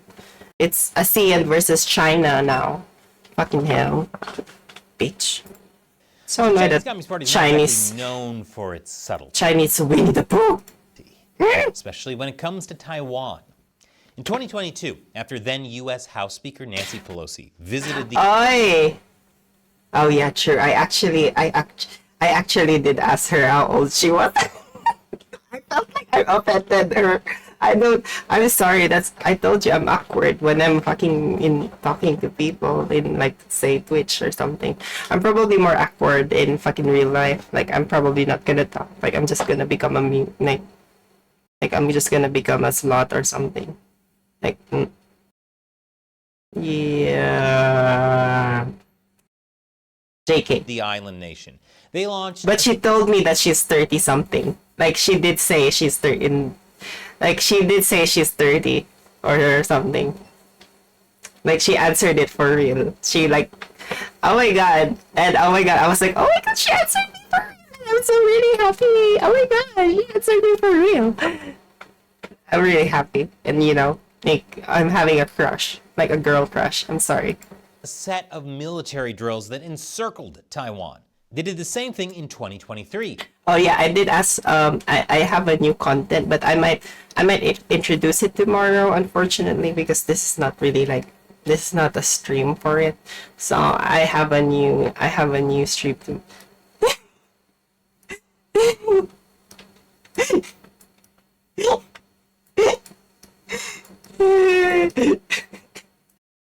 After then President of Taiwan, Tsai Ing-wen, met with then U.S. Speaker of the House, Kevin McCarthy. And again in May of this year, after so-called dangerous separatist William Lai won the Taiwanese presidency. It should come as no surprise that now, just after Lai spoke out against Chinese control of Taiwan during his National Day speech, and after Tsai went on a tour of Europe, China released this military drill promo. Allah. And then, earlier this week, the People's Liberation Army Eastern Theater Command dispatched the Army, Navy, Air Force, and Wow, this is a big production. Rocket Force to conduct, you guessed it, military drills. It doesn't beat Hollywood though. Yeah, that's actually a good idea, big guy. You know, with the whole candlestick and all that shit. Like, put a thing on it. Like, what do you call that? Like a stamp. And then, like, I hope this letter finds you well. Don't type, like, handwritten, okay? Don't use the fucking computer or use the typewriter. Okay? Around Taiwan. Just letting you know. Subtle. The only thing thinner than this veiled threat is the CCP's skin. Yeah. The exercise is called Joint Sword 2024. Oh yeah, that's it. It's a continuation Wax of seal, May's that's it. Joint Sword 2024A, but with a much tighter purpose. Whereas in May, the PLA said that the goal of Joint Sword 2024A was to focus on joint sea-air combat readiness patrol, joint seizures of comprehensive battlefield control, and joint precision strikes on key targets. For Joint Sword 2024B, the goal is to focus on joint sea-air combat readiness patrol, the blockade and control of key ports and areas, strikes on sea and land targets, and the seizure of comprehensive battlefield control. In other words, China's practicing for a blockade. And that's what Taiwan gets for correctly announcing China doesn't control them. Yeah, China's not overreacting or being unhinged at all. China's been pretty open about their intentions. The exercise zones from the 2022 and 2023 drills, as well as Joint Sword 2024A and B, clearly show China surrounding Taiwan. During Joint Sword 2024B, Taiwan tracked 125 Chinese military aircraft and 34 ships surrounding it. The aircraft included H-6K bombers, which are capable of carrying 6 land attack cruise missiles each, or even nuclear warheads. Oh, wow. And J-20 stealth fighters. Chinese state-run media claims this is the first time that the J-20 has publicly been shown in any action related to Taiwan. Meanwhile, out of China's 34 ships, 17 were naval military vessels, including China's first aircraft carrier, the Liaoning. It was deployed to Taiwan's east after operating east of the Philippines just prior. If only China put this much thought and strategy into fixing their economy and improving their citizens' lives. The other 17 were Chinese Coast Guard ships. Many, like this one, were seen by the Taiwanese Coast Guard. You'll get there. You'll get there. median line dividing China She's enjoying and the Taiwan. stream. This isn't the first time China has used law enforcement vessels against Taiwan. They've even gone so far as to board a Taiwanese tour boat earlier this year and have Coast Guard vessels accompanying military vessels in Joint Sword 2024. Wow, that is so colorful though. That stood out. Okay. Wow. What the fuck is that? Like, why does that look like a fucking, like, I don't know, that looks like a camouflage that failed for me. Ah, you're picking, wow, you're picking some thumbnails, alright? Okay. Vessels in Joint Sword 2024A. China claims that the Coast Guard ships that took part in Joint Sword 2024B conducted law enforcement patrols in waters surrounding Taiwan. And if you're thinking that's outside of their jurisdiction, remember, Chinese police think the whole world is their jurisdiction. And would you look at that, they formed a heart-shaped path. Nothing can be evil if it's heart-shaped. Yes, they're saying they're doing it out of love for the motherland. These are Cupid's tools of conquest they're using. This is one step away from dropping bombs in a smiley face pattern to say, see, we're just joshing around. In fact, China's love is so vast, it couldn't ignore Taiwanese people living outside of the main island, so Chinese Coast Guard ships also came near the Taiwanese islands of Dongying and Matsu. There they practice verification and identification, boarding inspections, and control hi, and Seb. expulsion operations. I think so. I think we do. Like Filipino spaghetti, yeah. That's why a lot of people doesn't like it. Like, they don't like it. Because, yeah, it's more sweet than usual. Like, I mean, yeah, maybe you could crop it, big guy. Maybe you could do, like, a crop on it. Sorry, I'm just like, yeah. Because I just noticed that my cousin from Japan came home. So, I didn't know he came home. And I was like, on the sauce. On the actual sauce. Like, wait, let me actually. Because, yeah, there's a.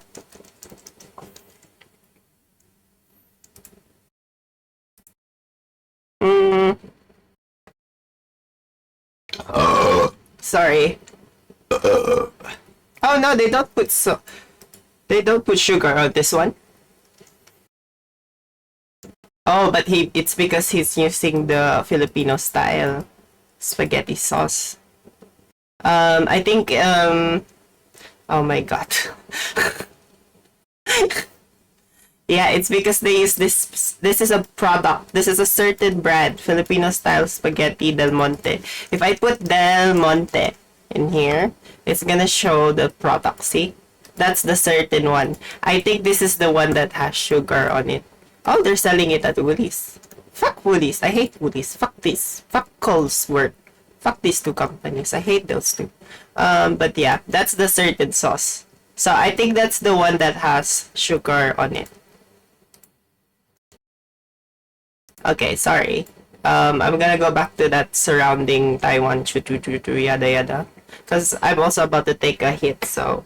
A lot of fancy words for piracy. This is all part of China's gray zone warfare. Basically, actions that achieve the same goals of war, just without elevating things to actual boots on the ground. Why are you mad? Though it sure is edging closer to that.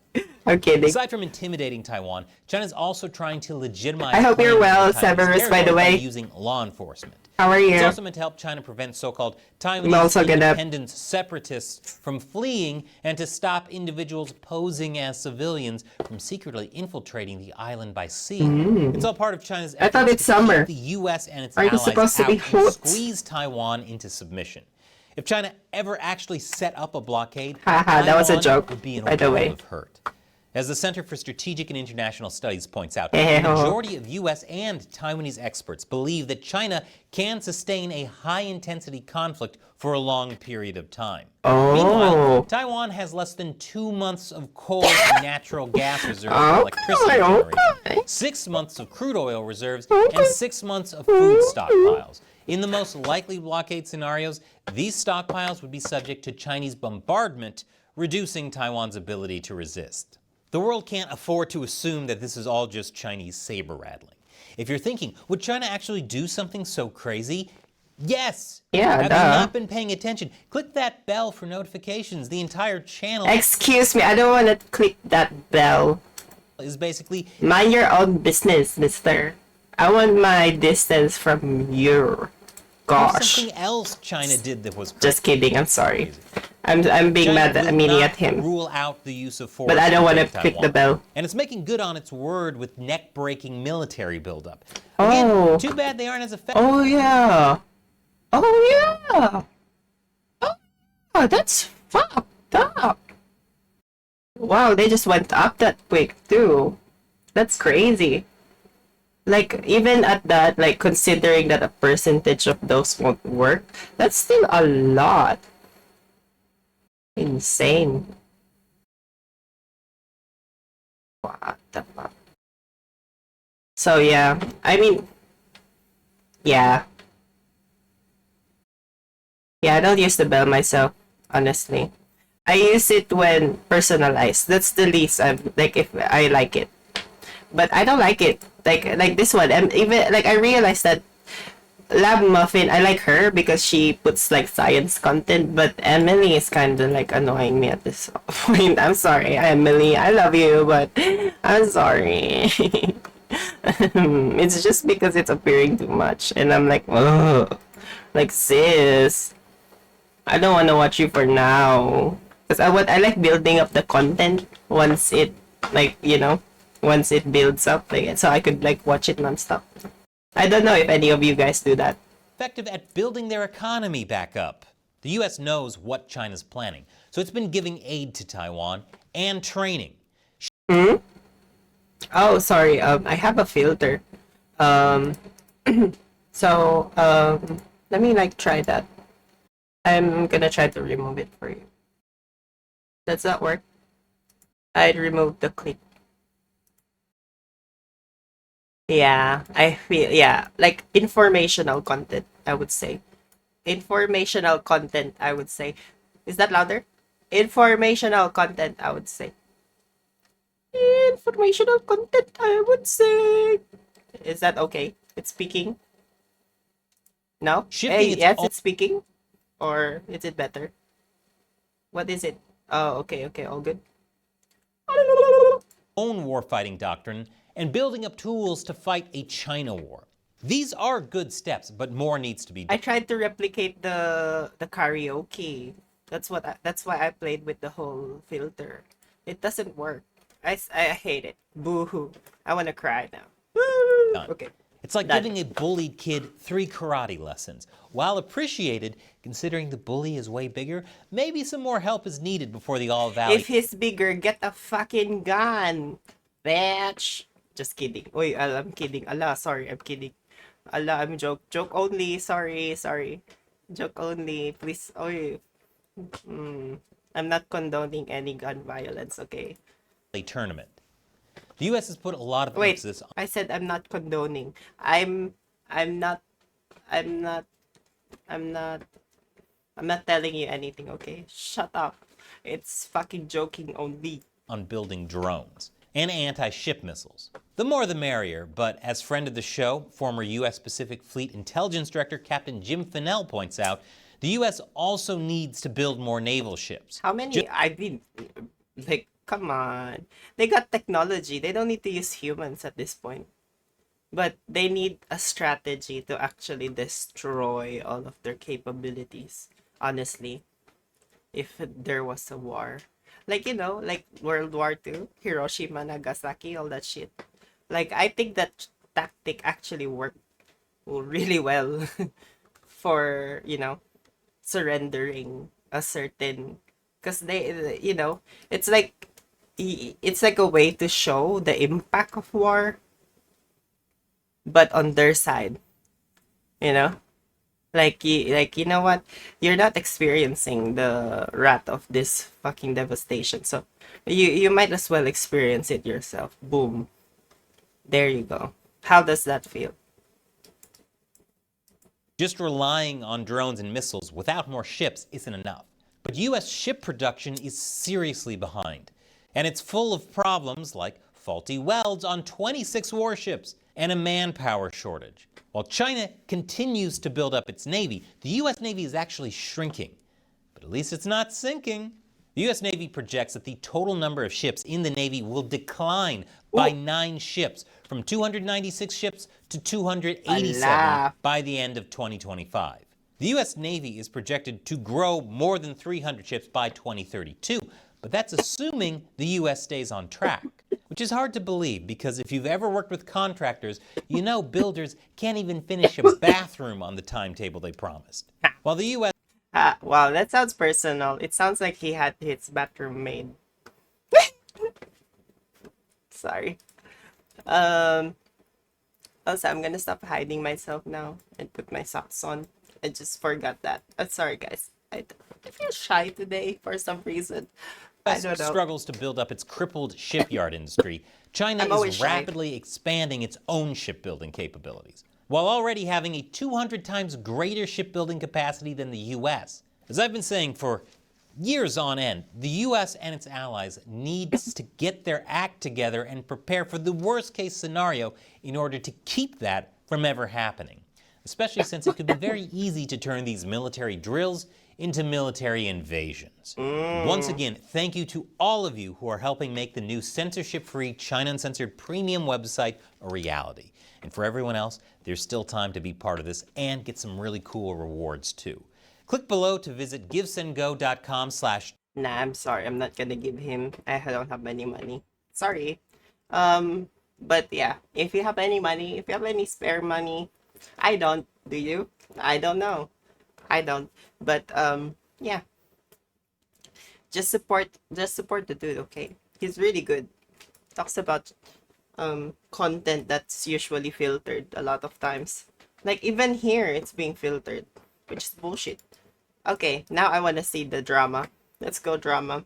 Internet drama time. Also, let me just tie my hair really well. I'm really annoyed. My hair is still wet and I just took a shower a while ago. Like, I think it's been an hour now. It's still fucking wet. I even use a dryer. I'm probably gonna go out in the sun for a bit. Just so. Okay, anyway, have you guys tried the lunchly stuff? Cause yeah, I see a lot of people on YouTube trying it out. I don't think I'm trying it. Like, fuck that. The not giving KSI my money, I'm backlash broke. has spilled over into a full-scale YouTube civil war, with even YouTubers you wouldn't expect joining the fight. We have all the info for you here on Scroll Deep, the show okay. that keeps up with internet nonsense. Yeah, let's so just you stay don't have to. away from KSI. We're just gonna stay on the sidelines. This is like spectator mode, you know? This is just like, we just stay away, you know, like just watch it and like, But fuck this song. I don't like his song. I'm sorry. I keep hearing it. My boyfriend uses it as a weapon to fucking make me fucking like come to bed. Fucking bitch. Like, I'm so annoyed sometimes. It's like, boy, stop playing that shit. Like, fucking hell. But yeah, I don't like the song. TBH. Kevin I'm sorry. Stephen Ireland has had It's a very terrible, boring. horrible, no good, very bad month. We covered that all on the last episode. But if I had to contain the story in the shell of a nut, or in the packaging, perhaps, of some mildly irradiated lunchly slop, I like my cheese drippy, bruh. I would say that KSI has annoyed the YouTube community at large, who have in turn started making fun of his song. From the screen to the ring to the pen to the king, where's my crown?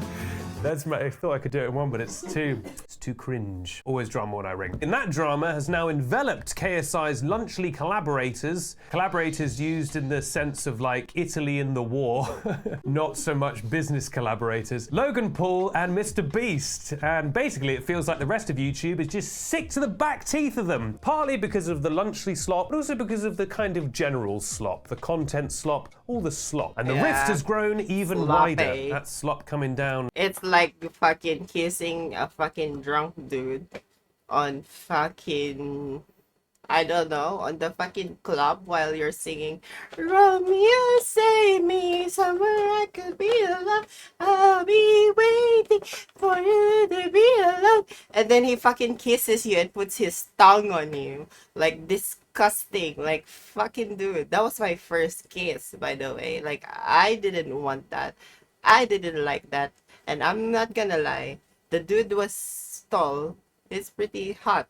But I was drunk. I wanted to dance to Taylor Swift. Like, Taylor Swift. Like, what the fuck? Nah, I was 18 then. I was still in Australia, but then, like, I was already here. 19, I mean. I was like, yeah, I was just partying. Like, what the hell?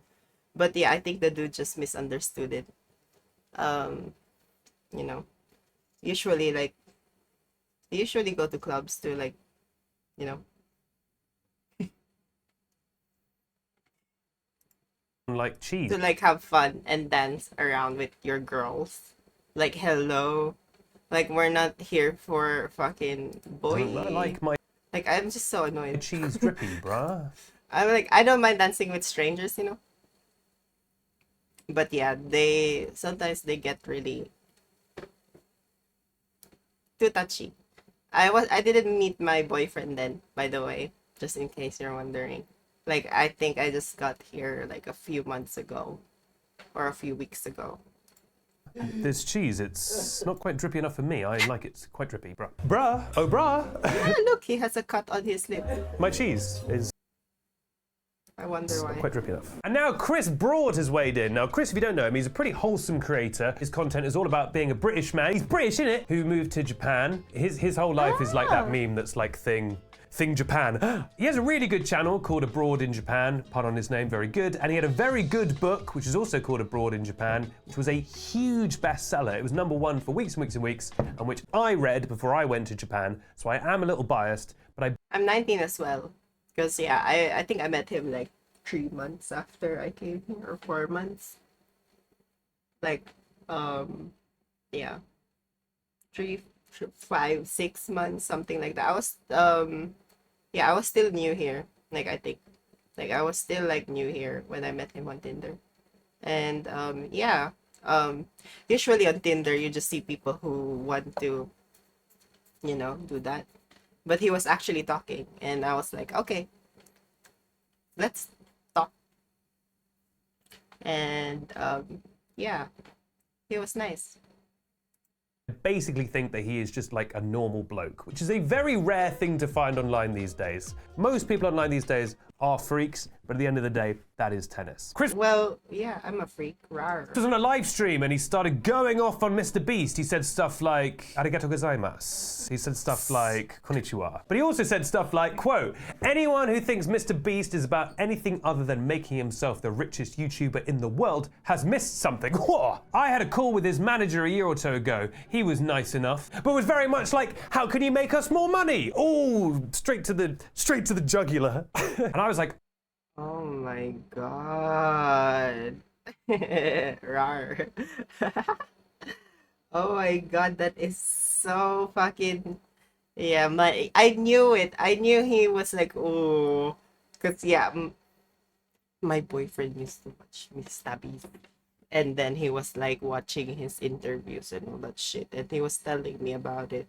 And one thing that he said was Mr. Beast likes they call that apparently he saves a lot of money, so that means you're thrifty. I i suddenly thought of my mom, because my mom is like that. She's a very thrifty person. She wouldn't, like, I don't know, in a way I'm really fortunate because she was able to get me to a good schools with an S. Because, yeah, I moved to a lot of schools, and they were all private schools, and that was all on her. Like, that was all on her. Like, I was like, yeah, I saw how they planned it. But yeah, my mom is really thrifty with things. She wouldn't like buy you any shit, and she would like question shit. Like, she, like, the auditor. Like, and like she would actually, like, yeah, she's a very sorry, I think I'm gonna go a little bit personal here, but yeah, she was always like, she wasn't like all about money, money, money, but she definitely always wanted the cheapest things. Cheap this, cheap that, cheap this, cheap that. Um, and yeah, that doesn't really like, yeah, that doesn't create a relationship if you create, like, if you just, yeah, if you don't listen to your kid, and like, if you don't try to, like, if you say, oh, we should go here, there's so many ways to say, oh, I'm sorry, but we cannot afford that, and all that shit. There's so many ways to do it, but yeah, um she did a lot of things, and some of them I'm kind of like, it kind of came back to me, and it actually turns me into a kid again whenever I talk to my therapist about it. It's fucking crazy. Like, I'm like, fuck,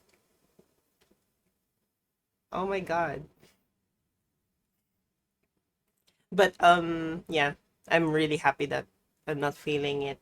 Yeah, sometimes I'm, yeah, my therapist is really like fucking crazy with it. Like, she gets me crying when I talk to her. I make videos that are fun and educational, and he was like, yeah, but money, money, money, money. He went on to say, then he teamed up with Logan Paul. That should tell you all you need to know. Logan Paul is the biggest fucking cunt there is.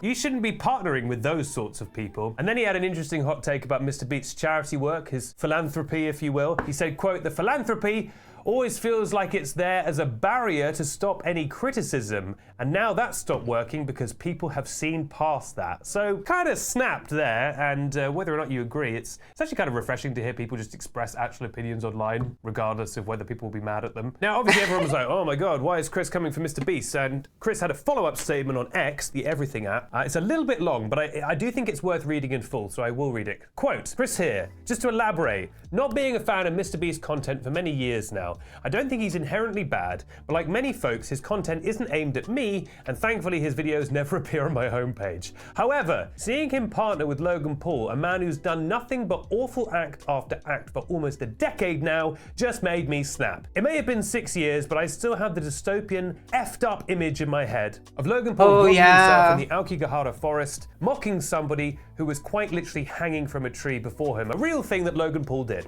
And rather than do what any decent person would do and show compassion and immediately switch off the camera, he recklessly and selfishly exploited it for views. He carried on filming, he joked about it, and then he actively uploaded it to his channel. And then I had to go on Japanese national TV. Are you YouTuber?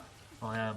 And explain why a foreign YouTuber would want to exploit a man who'd tragically taken his own life for views. Understandably, everyone in Japan was confused why anyone would do such a thing, and while I believe in forgiveness, Logan Paul hasn't exactly reformed his character. He's not a changed man. Barely a week ago. Yeah, he's worse than he fucking was during that time. It's like your behavior is excuse instead of fucking, no, you're not coming back here anymore. Like, you're disgusting as a person. And it's so crazy because his ego is already there. It's the ego, it's there. Someone has to fucking hit it with a fucking baseball bat, honestly.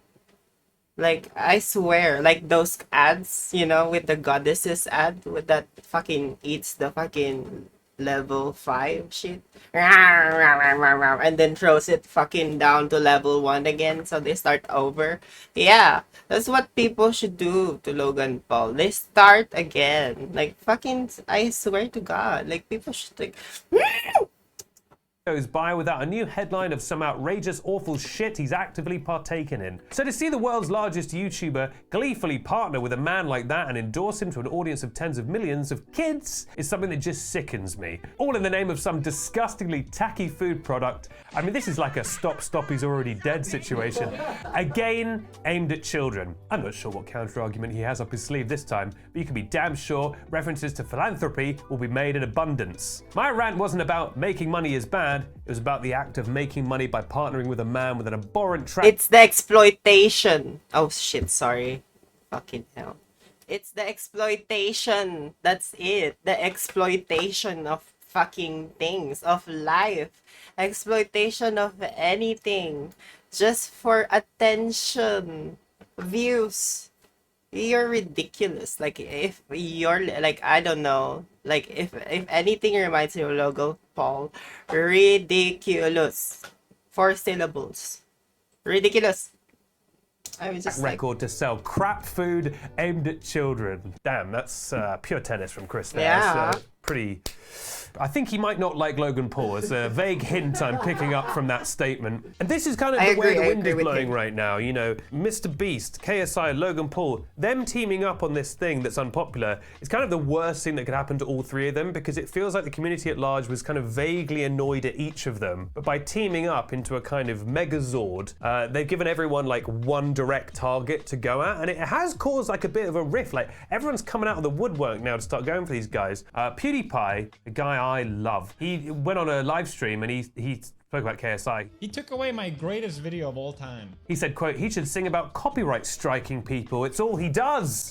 Oh, damn, got him. Meanwhile, Dan TDM is still living completely rent-free inside KSI's head. Dan TDM has not posted at all about KSI, but he did post a selection of lovely pictures with the caption "Living the Dream," where he had his child. That's so sweet. Look at it. Look at those. Oh, that's so sweet. And they watch Shrek too. You know, like meanwhile the other one is ranting non-stop. It's sad, honestly. You got a lot of shit to be happy about. Like I don't know, maybe you need to experience some pussy or something. Like do you need to be sucked or something? Like what do you need? Like maybe they didn't get they're little boys. And then KSI, unprompted, also posted a series of pictures with the caption "Living the Dream." Oh my god, that is so sad. Oh fuck, that is so sad.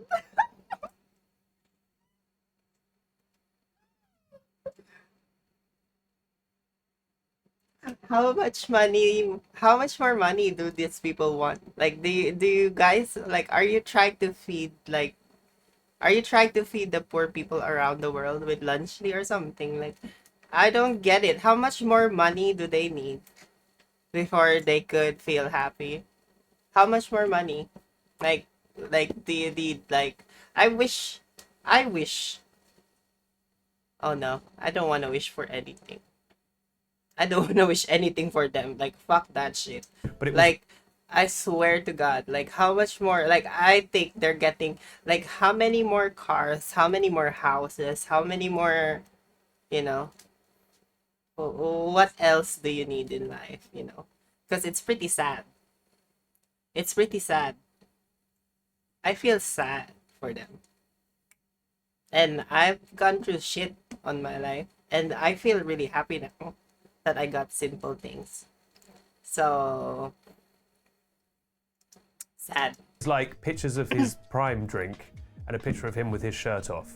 So that's very I sleep in a race car bed, do you? I have a nice life with my son, you know. The question is though, is this the end of KSI, Mr. Beast and Logan Paul? I mean, no, but is it the end? Is it the beginning of the end? Are we seeing a bit of a downfall of these people? Is everyone just a bit sick of their antics? Is this all actually Logan Paul's fault? Is Logan Paul still too radioactive a character for the rest of them to be fraternizing with? It does seem a little bit dumb of Mr. Beast to attach his ostensibly wholesome brand, where he's like, look at all these trees, I AI'd some trees, to Logan Paul. Like, he didn't need to do that.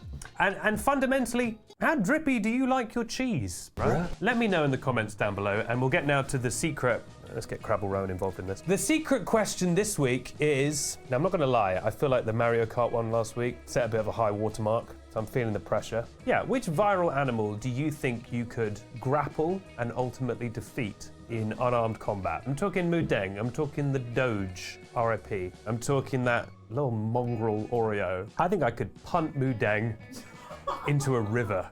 That bouncy pig would be coming straight off my boot. I take no pleasure in it, but I would do it for the sake of this game. Crabble Road. I think he did it because he got the thing on his lip. I think Mudeng bit him before he chucked Mudeng in the river.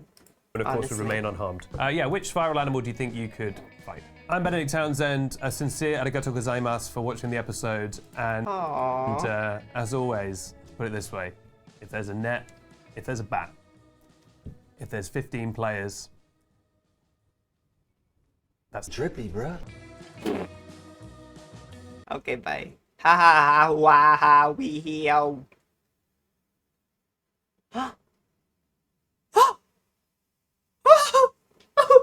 What's happening? Why is it drama after drama? Oh wow, new skin research could help slow signs of aging. Ooh, aging. Ooh, look. Ooh, I'm so young. Ooh, oh, let me see that. I want to see this. Fuck that. I want to see that. Like, I want to like have fair skin. Now, No, if not fair you skin. spend- Like, you know, I just want like at least my skin to, you know, not be saggy. Like, I'm kind of worried because my boobs are saggy. I'm not gonna lie. Like, I'm scared. I'm scared because my boobs are kind of saggy. So I'm kind of worried that my boobies are gonna end up like my sister's boobies, because my sister's boobies are really saggy. Like she has big boobies. Like she actually like she's like, you know, like it's crazy. Well, it's not as big as Velvet, obviously, but it's still big, you know. And like it's not like really. There's a different type of boobie. There are boobies that, there are boobies that actually like stay plump like that. Yeah, it does. Like it does go down like that. So I'm realizing that mine is turning into that too. So it's starting to like go down like that, which is scaring me. Cuz I don't want to have anything that like I don't want to go through anything involving my back, you know? Like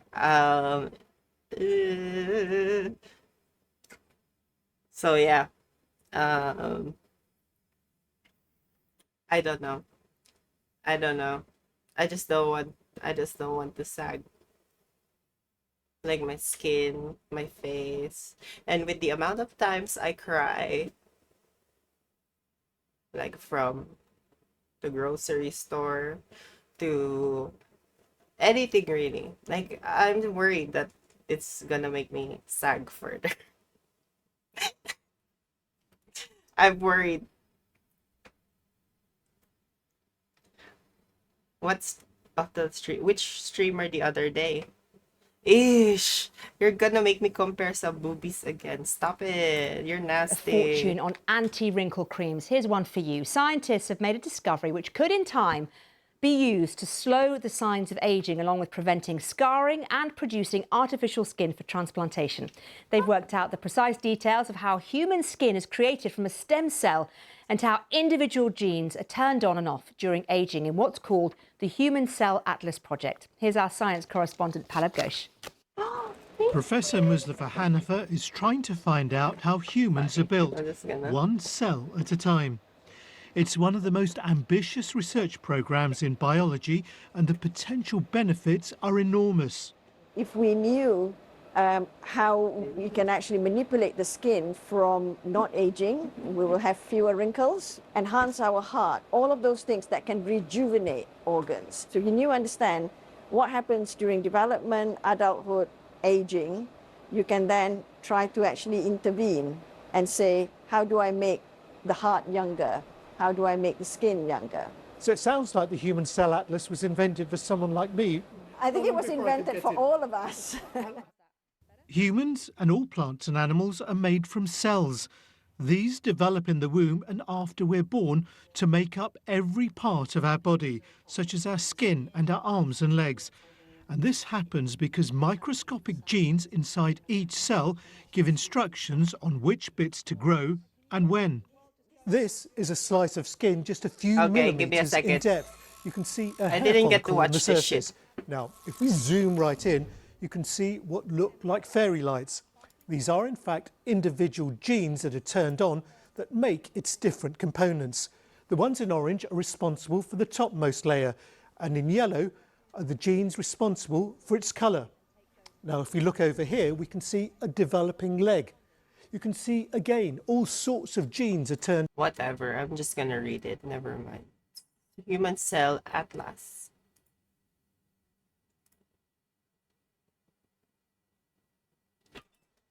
Oh.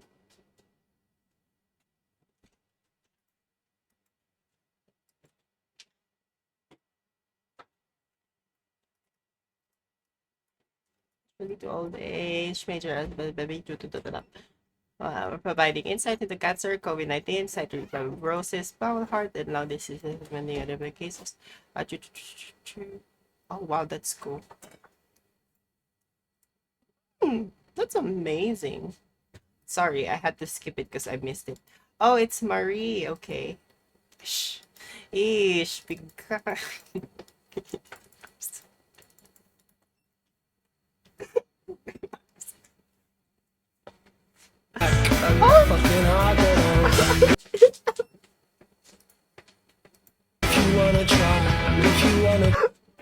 God, why are you showing me this shit?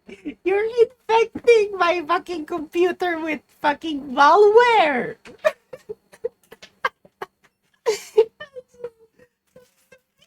Hey. I'm kidding. But yeah, like I hope there would be some sort of product that would actually help. I mean, I find that because yeah, even with my tiny boobies, like I have a tiny boobie actually. Even with my tiny boobie, they actually like sag like on the side and like actually like right now. So I'm worried. And yeah, I think that's genes, I guess, maybe. I have no idea. Oh, okay, wait. Let's see this drama. Oh, okay. Oh, I think this has something to do with Chaperone, my sister, my loves. Who got he's getting this lately.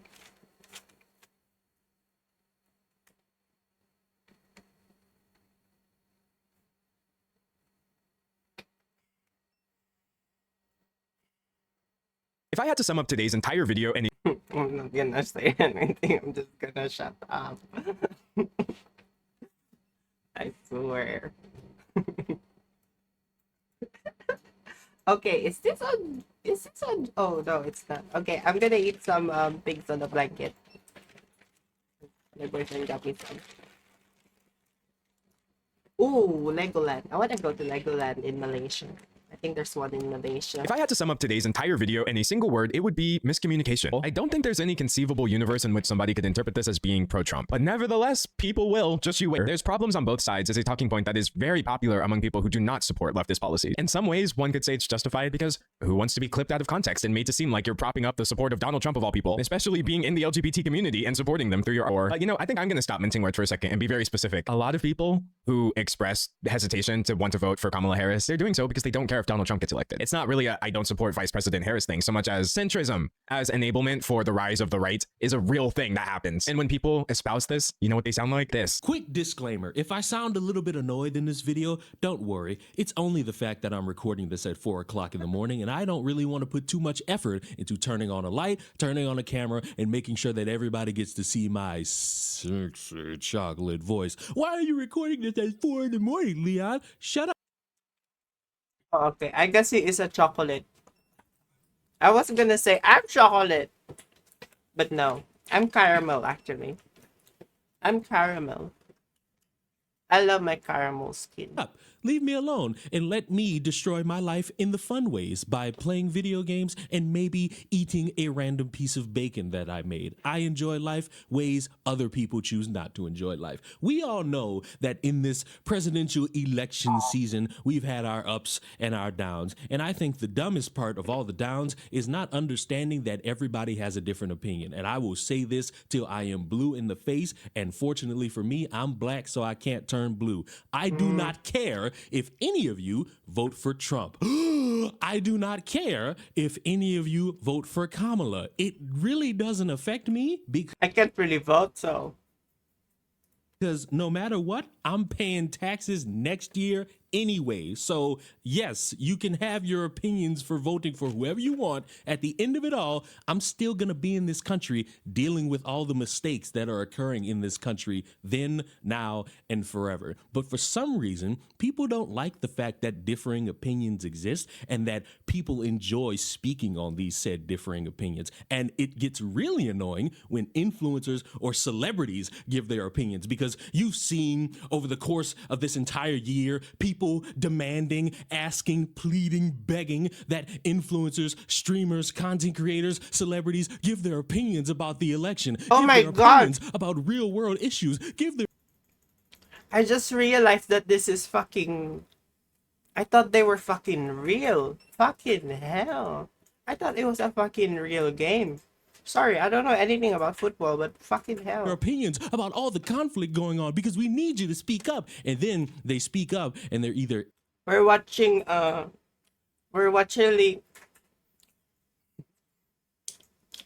sorry, that wow, that's really good. Cause yeah, the graphics are good. Sorry, I'm eating as well. But I was just gonna say this is a two chocolate tier cupcake of drama, okay? So it's because two drama from two chocolate guys. One with the braid that looks like that woman from like the comedy woman that you're talking about. Wow, okay, you're gonna diss me off. Okay.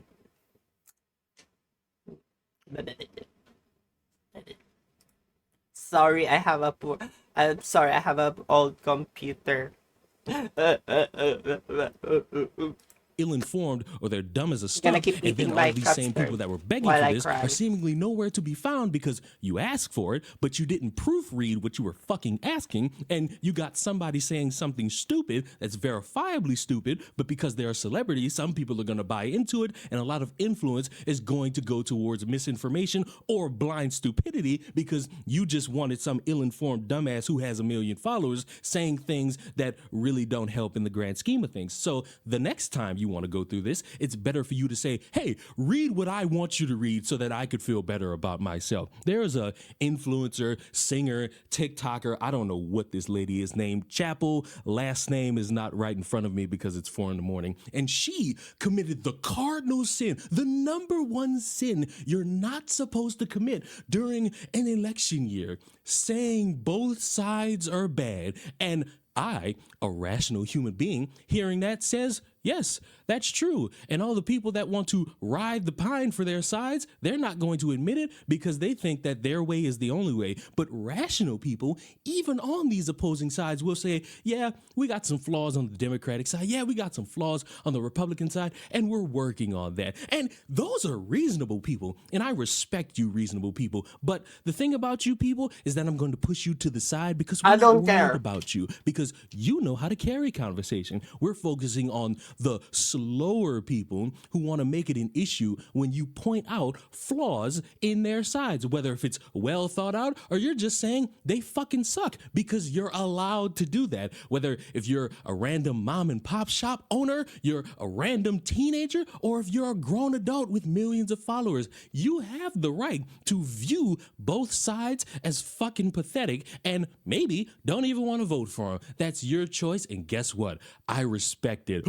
Shocker. But there's somebody who really doesn't respect it, but tried very hard to make it seem like he wasn't trying to be a passive-aggressive dick about it. D'Angelo Wallace. And he did this video, and my God, it's terrible. It's a bunch of straw manning. It's a bunch of, hey, you shouldn't do this because you're this person, and you should be careful because what you say could be interpreted a different way, which is excusing a lot of stupidity online because, D'Angelo, if you say something right now, I could interpret it as you wanting to hunt me down, kill me, cut my thumb off, and sell it to the highest bidder because you didn't word it to the exact finite detail. And there's this exact moment in his video that irks me so much. However, we have a saying in the world of communication, and I do feel like I get to say we because I know I make a lot of jokes about my fake degrees in my videos, but I do actually have a degree in mass communication with a concentration in digital film and television production, etc. And one of the first things I was told is that the burden of communication falls on the communicator. It's your job to make sure that you're not being misunderstood. Now, there is a huge debate actually about this. You can find people saying this is a myth and communication should be a two-way thing. The audience has a responsibility to be critical about what they're hearing and be open to it. but they're not. That's the thing. Audiences they're not like this. And what annoys me about it is what he says later, which he thinks might be his get out of jail free card. I disagree with him. First of all, I very disagree with him because what is satire then? You fucking, oh my god. From a bunch of people who will see the video and obviously criticize him. But, and I really hope this doesn't sound like I'm coming for Chaperone or something like that. I just don't want to sound like a man saying, Chaperone needs to shut up. She's so annoying and she's so mad. Just stop talking, because I promise y'all, this is actually my hyperfixation. I care so much about her message and how it comes across, and I feel like it's so frustrating seeing this missed opportunity when I think it could have been done a lot better. You can have any opinion you want, D'Angelo. I respect the fact that you exist, and you clearly are someone who knows how to dress. Mwah! Magnifique. However, we're not going to play this game where somebody has to go to PR training because dipshits online want to take words that you could easily read and interpret and turn it into, oh my God, you're trying to steal the lifestyle of drag queens. You are not someone who represents lesbians. Oh my God, you want to see gay people eradicated, trans people eradicated. We don't need to do that. You can say that communication is supposed to be good on both sides, the communicator and the listener. But when you have people who are not listening in good faith and they turn any slight detail into, oh my God, you hate me and everything I hold dear, it's fucking moronic. Everybody's not supposed to be walking on pins and needles to make sure everybody is okay and comfortable. Unfortunately, in the real world, you're gonna be upset by things that people say. You're gonna be upset at what is said, especially if it's something you don't agree with. And the best thing for you to do is to open your ears and listen, and maybe it's something you don't want to listen to. You know what else you could do other than just listening? You could walk away, because that line of rhetoric is not the only line of rhetoric that exists in the world. It's not the only thing that exists that you have to listen to for your entirety of life. What you say about people on the right have been saying about individuals on the left. And it's this topsy-turvy that all comes back to what Chappelle Roan said. Both sides fucking suck. And she was right. She got bitched into admitting out loud that she's gonna vote for Kamala. And wow, it should have never got to that point. But I'm not blaming her. I'm blaming dipshits like D'Angelo, who want to take words, turn it into something bigger, and pigeonhole somebody into submission, thinking this is going to be the right thing, and this will make everyone agree that now on, you're gonna speak this way so that no one is upset. Congratulations. Pie in the sky world exists in your mind, but it don't exist in real life. But Leon, you hater, didn't you see the part of the video where he was talking about Taylor Swift and how Taylor Swift endorsed Kamala? Yeah, I did see that. And on top of D'Angelo ignoring the part where Taylor Swift says, do your own research, which is the same thing Chaperone said, you also have the tidbit where he's saying, oh, Taylor Swift's cool for doing it because she doesn't support genocide, which again puts people in a position where the person hearing the thing is interpreting something else because they're too fucking slow to understand that, hey, just saying something basic doesn't equal I want somebody eradicated off the face of the earth. I think Taylor Swift's recent endorsement was a great example. She was able to endorse Vice President Harris, and I personally didn't really see anybody saying, oh, you support genocide and you're against marginalized communities because you've made an endorsement. And if they were, it doesn't matter, because I don't think Taylor Swift is genocidal or against marginalized communities. It's so simple, yet so easy. Speaking of which, little side note, isn't it interesting how one other country conflict kind of has been ignored for maybe almost a few years, give or take a couple months, to focus on another other country conflict, which if another country conflict starts will be ignored again, because a lot of Americans seemingly love talking about things that they are miles away from and they will never take the trip to go see for themselves, because it is dangerous to do, but it's always funny how selective people get and how their attention spans are so fucking terrible. Because last I checked, there's another conflict that was talked about and was trendy to talk about that, to my knowledge, is still going on. And if I'm wrong about that, I would just bite the bullet. But I'm still in my mind thinking that conflict is still going on, but it's not being talked about enough anymore because, again, Americans are only able to focus on certain things, not everything. We are going to end this video with the dumbest thing said by D'Angelo, and I want you to hear it without me interrupting. I was first starting to form my own political opinions, aka not the brainwashing I endured growing up in South Central Texas and the religious environment.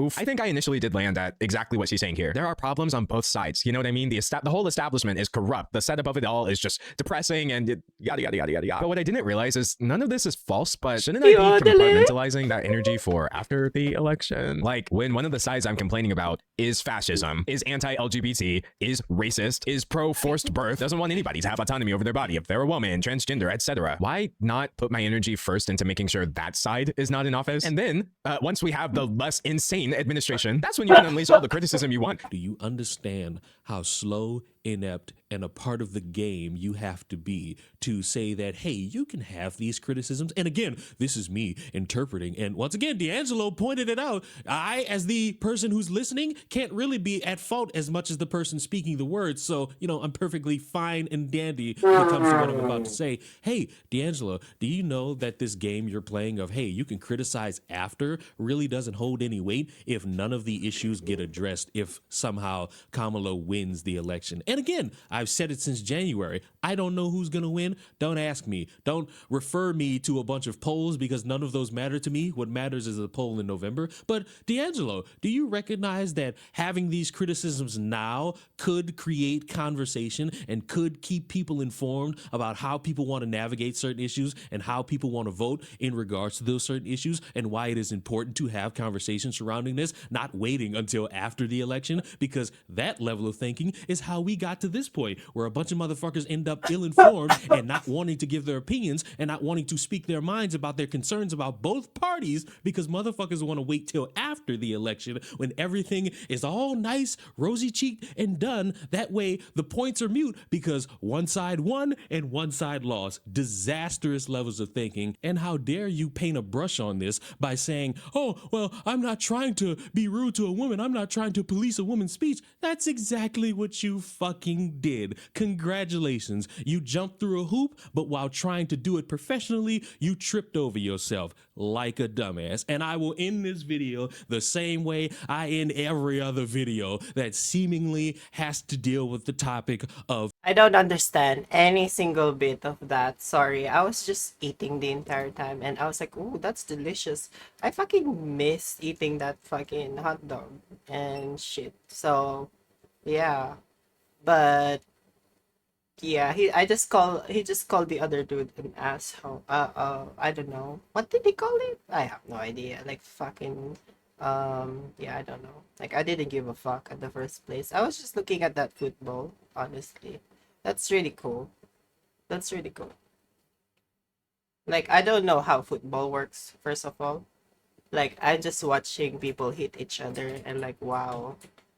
Wow, they're hitting each other. Like they should have like some head support or something. What?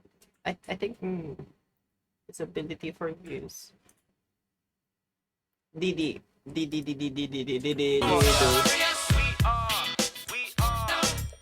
What's his name? I have a feeling he killed Biggie. I have a feeling he killed Biggie. Can't you see? That fucking thing. And he has a good song too, so he probably made money off that song, like the record. That's my theory, my opinion. That's what. Okay, I'm gonna just cover my face here, so because I'm gonna do something secret, something you'll never know. But let's play that. Come on. What's his name? For 3 decades, he's been at the top of hip-hop and popular culture in America. A carefully curated image portrayed a life of wealth, power, and close connections with many of... That was just $1 though. Like, what's wealthy about $1? Like, it would be okay if it was like 20 or something. The biggest That would be stars better. in entertainment. Everybody put your glasses up in the air. Title. Let's take a toast to Sean Combs, Puff Daddy. Sean Combs has gone by many names. Puff Daddy, Puffy, P. Diddy, Diddy, Yeah. even Love. Oh shit. What the fuck just happened there? carefully curated image portrayed a life of wealth, power, and reliant on his visibility, now seen only via court sketches as he faces charges of sex trafficking, interstate prostitution, and racketeering. Former federal prosecutor Mitchell Epner said, You know, I was thinking they would show it to the public media, but I guess, like, yeah. I guess he got embarrassed at the whole thing, you know? I mean, who would it be if you get called out for using 1,000 bottles of lubricant and baby oil? That's crazy. says like, celebrity what the criminal fuck? cases don't come much bigger than this. Everybody that I know in America above the age of 8 and below the age of 80 has an opinion about this case. From ABC News World Headquarters in New York. When the Mossad exploded thousands of Hezbollah pagers last month, Diddy's arrest was the top story. We begin tonight with Sean Diddy Combs arrested here in New York City. The charges go back as far as 15 years and state at events like his famous white parties, Combs and his associates arranged so-called freak-off sex performances and forced and threatened victims to perform sex acts. Evidence of alleged criminal activity was collected in federal raids earlier this year. Among the things that were found were semi-automatic weapons. There were large amounts of different drugs that were found. There was also, and this has received a lot of notoriety here in the United States, over 1,000 bottles of baby oil found. And a lot of people have been wondering why. It's over, not just 1,000, over. Oh my god. So imagine if that's 9999999 bottles. Jesus. Oh wait, 9999. Okay, just 49. Sorry. Astounding number of sex toys. Literally. Yeah, that's a lot of cleaning, mister. Sorry, my boyfriend tripped. That's a lot of toys that you need to clean. Like, I really hope wherever that shit goes, it's being brushed, you know, like with like a brush, you know, like, and sanitized, like with alcohol, or I don't know, like hot water. Like I just pray to the Lord about that. Yeah, I hope that happens. Okay, I'm gonna keep playing now. Because yeah, I hope like hell, like ooh. 700. Diddy's attempts to secure bail have failed, despite his legal team offering a bond of nearly $75 million. Oh, wow. He's doing fine. It's a difficult circumstance. He's making the best of the situation. But the situation gets much, much worse. Diddy also faces numerous civil lawsuits involving more than 100 plaintiffs, with allegations including rape and sexually assaulting minors. I hope they get all of his money. Partner Cassie Ventura sued, alleging she was subject to violent behavior and forced sexual acts. Diddy settled, but months later a hotel security tape emerged, showing him violently assaulting Ventura. I'm sorry guys. Oh my god, you shouldn't say. Okay, yeah, just be advised. Yeah, he as you have seen there's some disturbing stuff. Days after the video surfaced, Diddy issued an apology. It's so difficult to reflect on the darkest times in your life. Fuck off! Sometimes you gotta do that. I was up. No, fuck off, you fuck off, fuck off, fuck off. But the lawsuits keep coming. One from singer Dawn Richard, who met Combs 20 years ago as a contestant on his reality show, Making the Band. Richard alleges over nearly a decade Combs sexually assaulted her, and withheld millions in earnings. Her lawyer, Lisa Bloom, says once Cassie Ventura came forward, her client decided to follow. For Dawn, as we allege in the complaint, it was Cassie Ventura very bravely coming forward about a year ago with her complaint and her very serious accusations against Sean Combs. And then when the horrific video came out of Cassie Ventura being beaten by Sean Combs, that further inspired her. Richard's lawsuit alleges he didn't act alone. Associates of Combs and numerous companies linked to him are also named.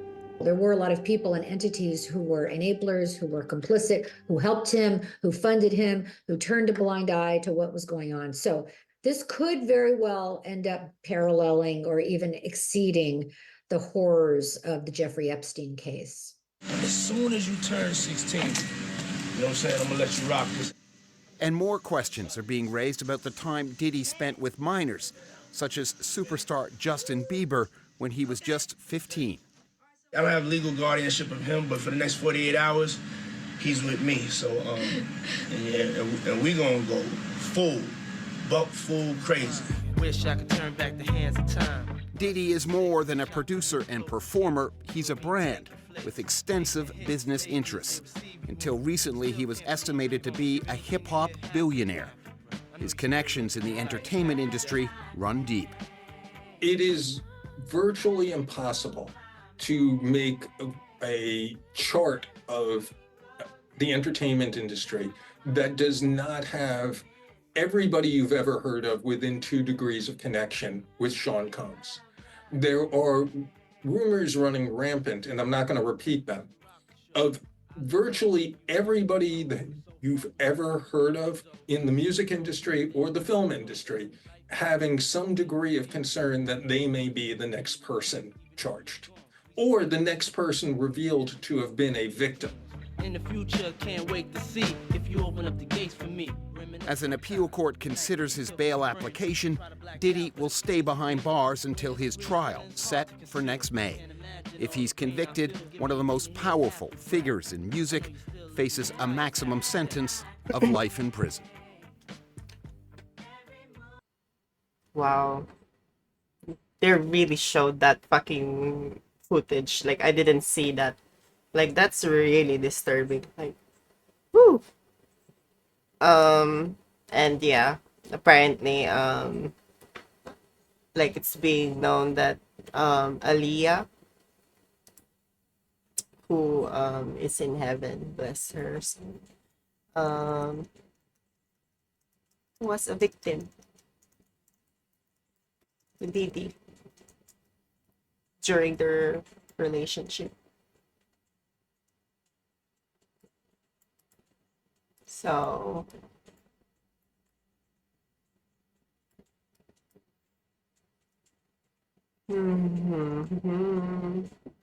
so sorry, I couldn't couldn't stop like thinking about it. But let's move on from that for a second, because that really disturbed me. I'm so sorry. I'm not gonna lie.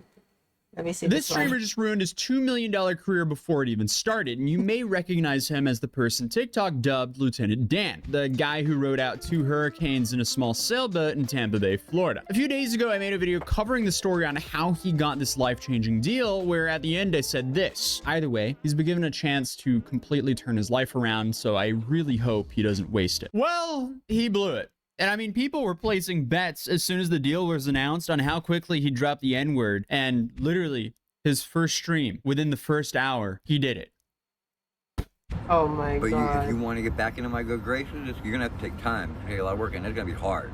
Because once I cut you off, you're done. Oh. Sorry. All right. That's it. You're done. What do you even say? So clearly a lot has changed since the last time we covered the situation. It seems like Dan, or Joe, which is his real name, is now hanging out with some manager type who looks like an island boy. My right hand. I trust him with my life. I just met him yesterday. But I know him in my heart.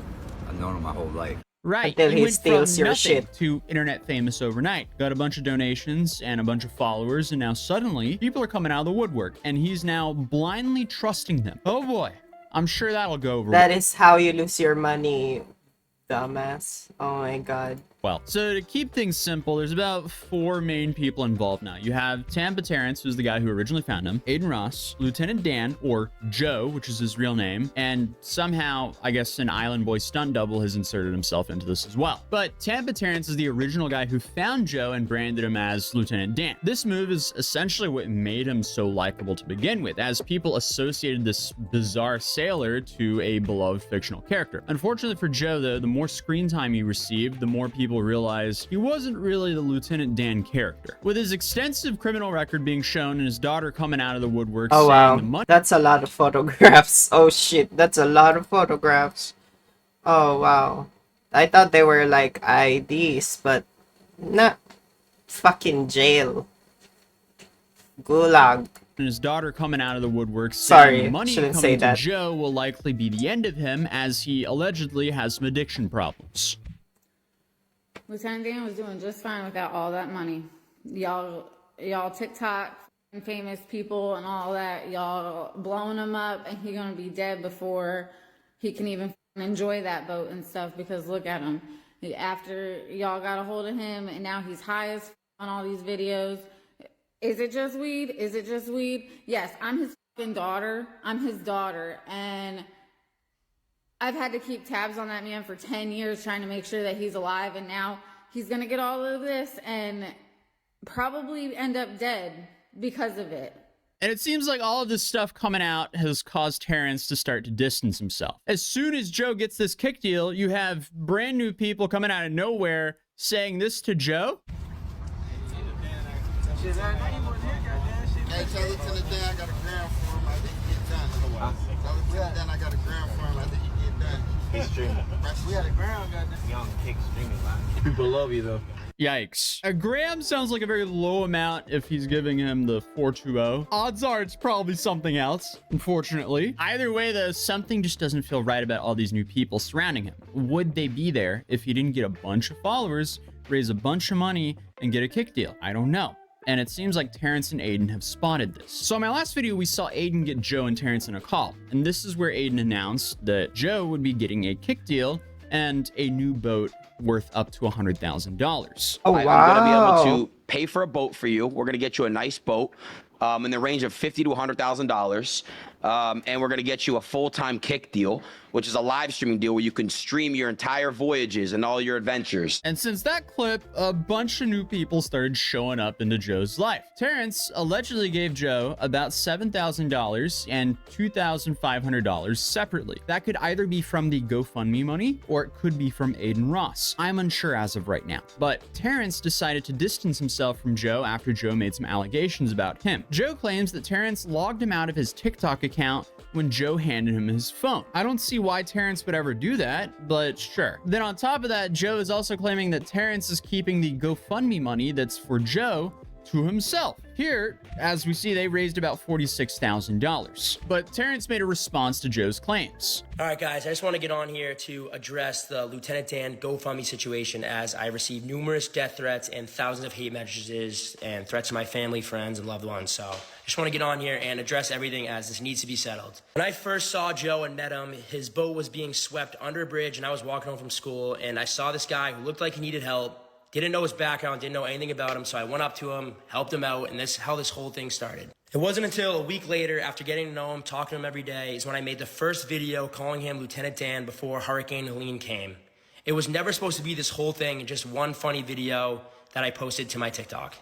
People then fell in love with Joe after a few interviews and were begging me to make him a GoFundMe, so that is what I did. The Hey! He probably... Oh, sorry. Hey, he probably just used it for the clout. Like, just rode on his fame. GoFundMe was set at $2,500, and all was to get him a new boat and maybe some money for some food and a scooter for transportation. It was never supposed to get to where it is now. Joe has a bank account, but no identification and no way to get in the bank. I mistakenly put the GoFundMe under my friend's name as a way to get the $2,500 out quick and give it to him and be done with it. I have done all the research and have reached out to Tampa police, who are willing to help Joe get an ID and expedite this process so we can retrieve the other $35,000 in GoFundMe. I have retrieved all the money that was sent to my friend, and I've gotten $7,000 in cash, and which will I be giving to him today. The rest of the money will be sent to Dan as soon as he gets his bank account information set. I'm sad to see where this has all gone to, and I really hope that this can all be resolved and we can all just move on with our lives. Okay, that makes more sense because giving a homeless person tens of thousands of dollars in cash sounds like a disaster waiting to happen. Also, I don't think Terrence is willing to commit fraud by pocketing the money as he seems like a stand-up guy. Why would you want to ruin your life over scamming a homeless man? But the new thing that just happened is Aiden decided giving Joe a kick deal would be a terrible idea, and he would rather give it to Terrence as he's helping the community in Tampa. I'm no longer giving Lieutenant Dan a kick deal, but I'm giving the deal to Terrence. Terrence is going to go around Tampa IRL streaming, and he's going to help out homeless people and help out people that are in need. And we're going to give him a budget every day to go IRL stream and give out and bless people. We still want to help Lieutenant Dan, known as Joe, by giving him a boat, but we also want to make sure that he's staying sober and does it the right way. So I'm giving Terrence the deal. Terrence will have the deal. Terrence will be doing IRL streams around Tampa, giving out money and blessing people. I will be featuring a couple of his streams. And it's going to be God's work. So I'm proud of Terrence. Him and I had a really good conversation.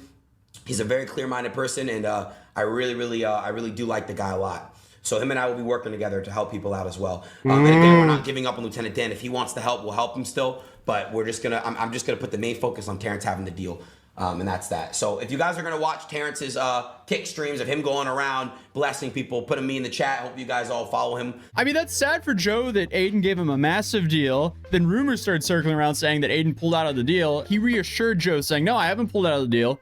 But then later on, he pulls out of the deal. But I guess this is what Aiden thought would be the best move going forward with this. So I guess interesting move, but I guess he thinks this is the best move in the situation. But now Joe wants to sue Terrence. Since everybody knows that the GoFundMe page was for me, and that's common knowledge, I'm getting a lawyer involved. Because it came to my attention last night, the way GoFundMe works is once you set it up, people deposit the money into the account, and within 3 days, the money is deposited. But they gave it to you, though. They gave it to him, though, right? Like they just became an intermediary. That's what usually happens in a lot of cases. It's not really the person who's directly asking. It's more like the third parties. So Into your account. So Terrence has had my money now since you gave it. I never got it. I don't think GoFundMe's that quick. But either way, if you bring lawyers into this, you're going to run through that 40 grand very quickly. Terrence has already stated that once you get an ID and set up a bank account, he will transfer the money. Get the ID and be a little bit patient before you bring lawyers into the mix. Terrence is the real bad guy here in my eyes. He's what he did to me. I'm not some drunk off the street like you portrayed me. Okay? Sorry. And that'll all come out. Everything will come out in court, because if I don't get the money from Terrence, I'm going to sue him. And any more comments about me, I'm going to start suing people for defamation of character, because now I'm a public official. I'm not public, but you know, not that I ever wanted this. So Terrence changed this guy's life. He got Joe over 500,000 followers on TikTok, an offer for a $100,000 boat, and is actively working on getting him his money. But Joe needs an ID first. Get the ID and you will get your money. Terrence doesn't seem like the type of person to run off with your money. That would be terrible for his brand because he is massive on TikTok as well. Overall, it's just an unnecessary headache. But Terrence responded to Joe wanting to sue him and alive. I don't hate anybody. I don't hate Lieutenant Dan. I wish him all the best. Will I be going over there to talk to him? No, I don't want anything to do with it, but I really wish him all the best. that is so sweet. If he wants to sue me, that's great.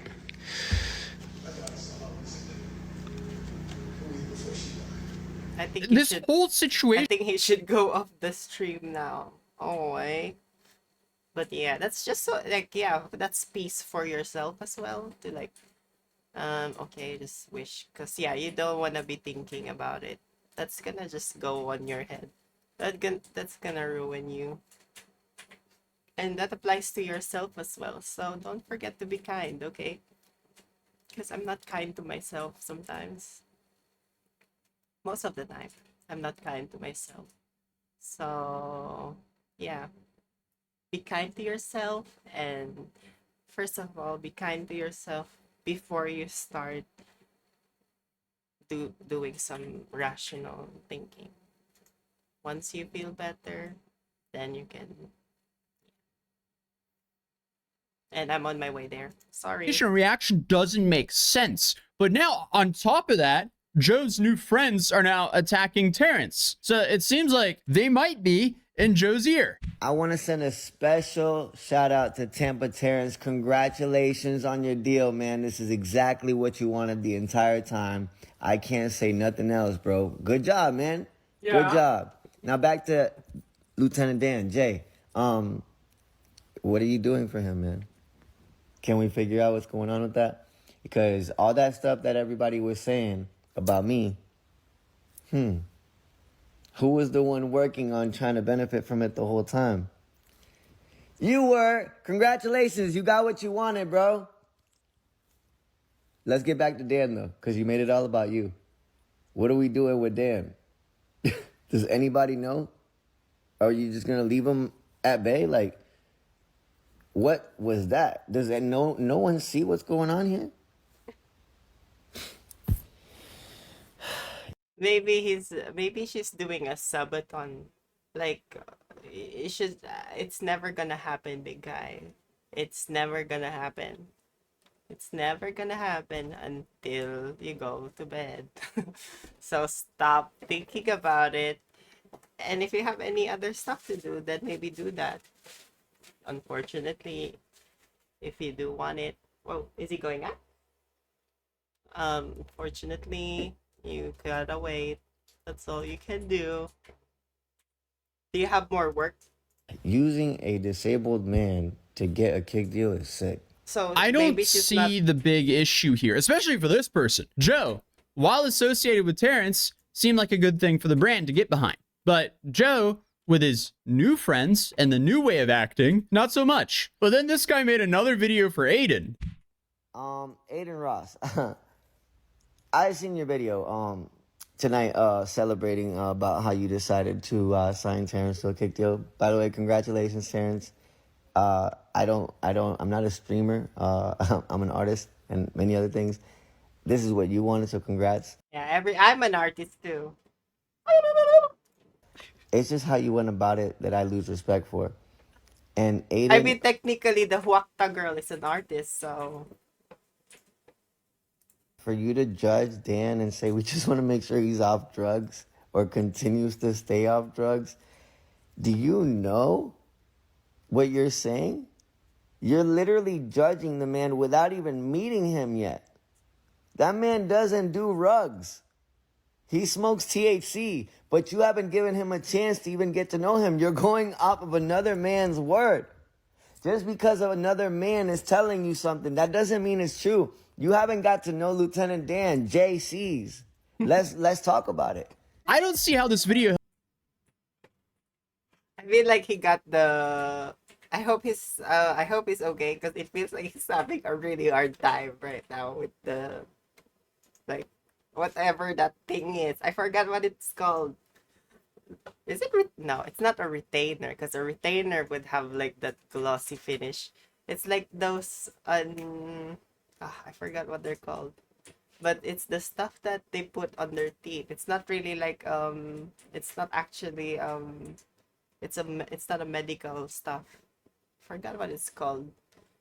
But yeah, you can see that he's like, I can see the, yeah, it's very, like, I don't know, not natural, the teeth. Lieutenant Dan, JC's. Do you see? Let's talk about the lieutenant that they're talking about is the one who fucking had, they got him a fucking boat and without doing a fucking background check at least.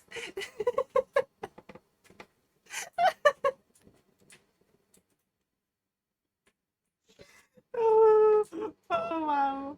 Oh wow, that's so funny. But at least he got a yacht. Like, I wish he's sailing.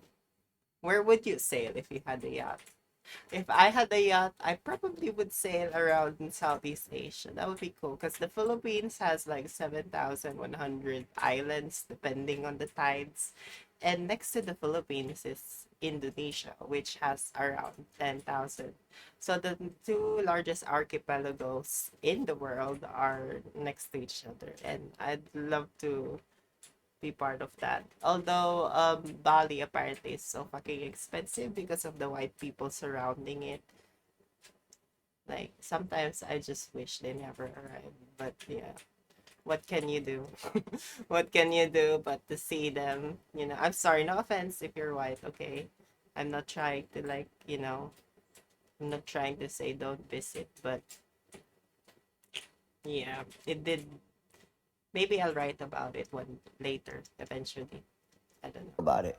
I don't One see how day. this video helps the situation. At the end of the day, no deal was signed. Aiden got cold feet and he backed out. People can judge him for that all they want, but to my knowledge, nothing was signed. So he can walk whenever. I guess so the it's just lesson here yapping. is don't take anything for granted. And it's also a fitting situation to drop that boomer line, don't count your chickens before they hatch. But hey, at least he didn't get arrested in Korea like this terrible streamer did. And you can check out that video here because that situation is insane. But if Oh wow, this is a customized ending. Make had to like, okay, bye. Thank you so much. Okay. Do not buy. Chinese stock market is trapped right now. He still doesn't get it. Can I afford? I'm not living in Nicaragua. Why is it showing Nicaragua in here? Oh, I'm watching shorts. Let me see. A woman returned home to find her Doberman choking in the living room, according to the legend. Panicked, she rushed the dog to the vet, who immediately sedated the animal. After dropping the dog off, she went home, but quickly received a call from the vet. He had discovered a human finger lodged in the dog's throat. The vet advised the woman to call the police. When officers arrived, they searched the house, and to their horror, they found an unconscious intruder hiding in her bedroom closet, missing a finger.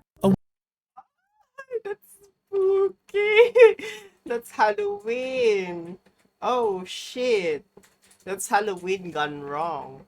Like, thank God the dog didn't see Myers. Like, that would be fucked up. Like, I would be so fucking scared if that was fucking. What the fuck?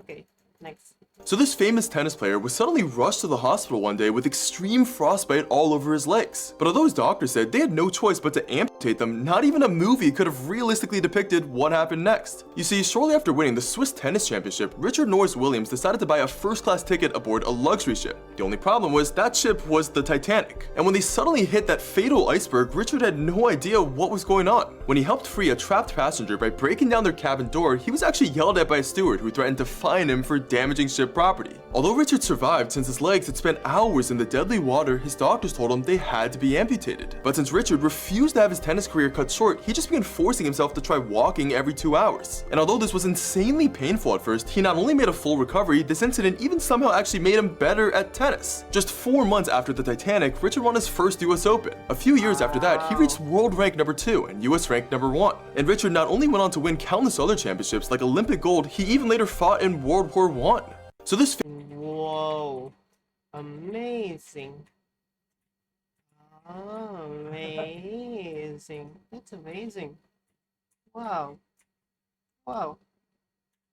After he was done fighting, he hopped on a plane back home. Yeah. Oh, fuck off. That's now you're joking. That's 9/11 was in 2000. This is locking. Look at this. Ooh, I'm Ready? gonna subscribe to So that. look at this thing as it hovers back and forth. It's not a magnet, but as soon as it gets to be 320 degrees below zero, it turns into its own levitating, almost hovercraft. The really cool thing is watch it lock in place like this. So when it locks in, so watch this, lock it in, you can actually feel it as it locks. See how it locks in place? This is locking. Whoa.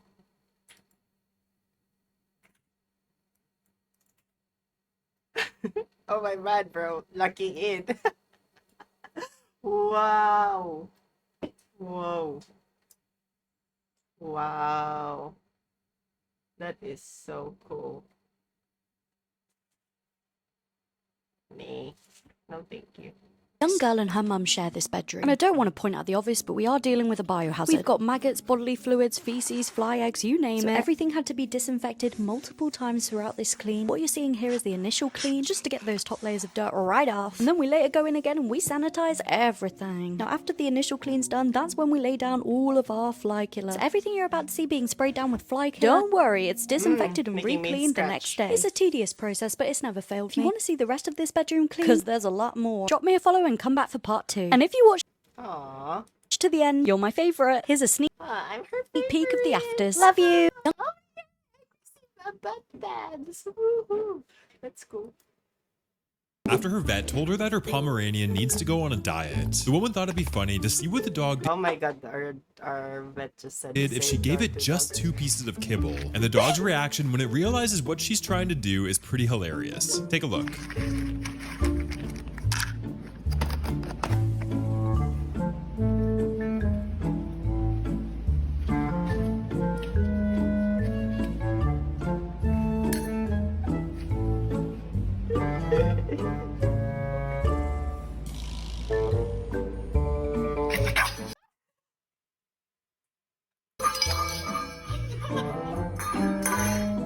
After her vet Ah.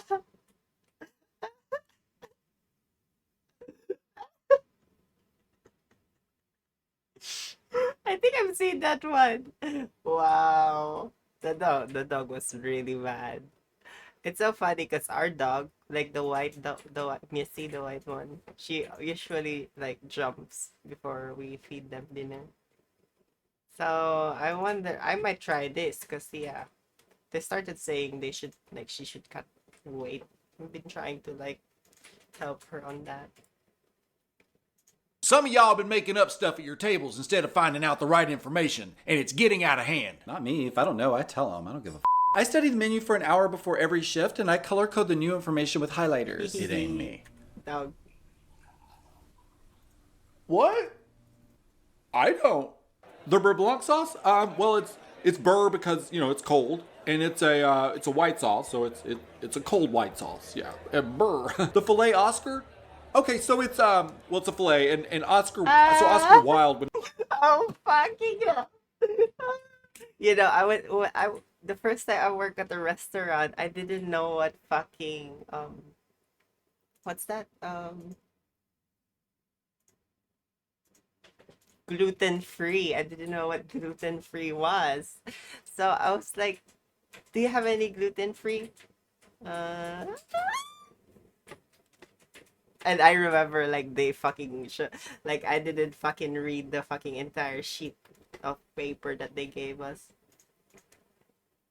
But yeah, now I know I know now. But yeah, I was embarrassed at myself. I had to go back, thankfully. Someone asked why firewood axes are always parallel to the handle instead of perpendicular. Let's do an experiment.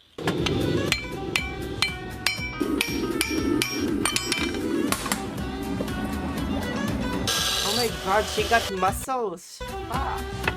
Yes, mama. Oh. Ah. It did work.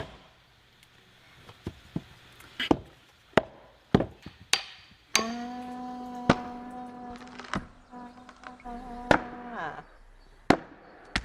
Oh yeah, it's like So it obviously it becomes weaker.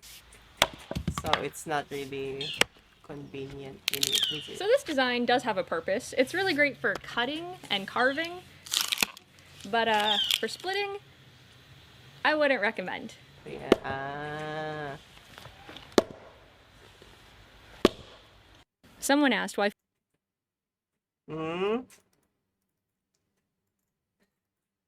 I don't know, honestly. I was like gluten free. I was like, but yeah, there's actually something on the paper. I realized when you actually read the menu properly, you will see the gluten free. Fucking bitch. But I didn't know what gluten free was. Like, I was like, gluten-free? I kind of had a brain fart that time. Like, I didn't use Let's my make some brain. homemade veggie broth with some of my leftover veggie scraps. First, I'm adding all of my vegetable scraps and some leftover veggies and herbs that I had in my fridge that were nearing the end of their life. I'm gonna saute those a little bit and adding some seasoning. And then I'm covering everything with some water, about 10 to 12 cups, but don't simmer it too long. I do about 45 minutes to an hour. Then I strain my veggie scraps out, toss them into the compost, and voila, you have delicious homemade veggie broth. Let's make some homemade veggie. So your body had a weird reaction to the treatment, and now you have a superpower. Superpower? When you hold your breath, you can freeze time. Seriously. Before you try anything, I will be sending your file to the government so they can track your every move.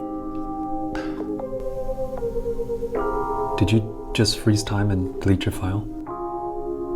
I want to warn you that your power... Did you just go get something to eat? Listen to me, this is serious. There is a hostage situation downtown that could use your help, but you can only use your power 3 times, which means you have 1 time left. So your body had...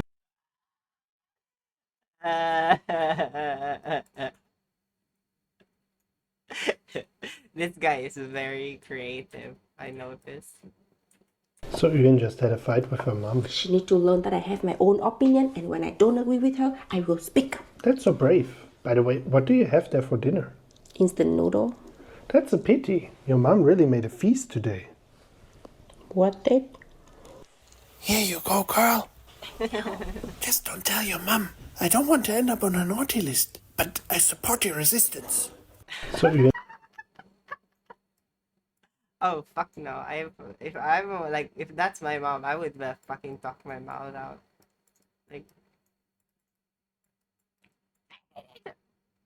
Like, I think in politics, I could just, tell what I want, usually. But, yeah.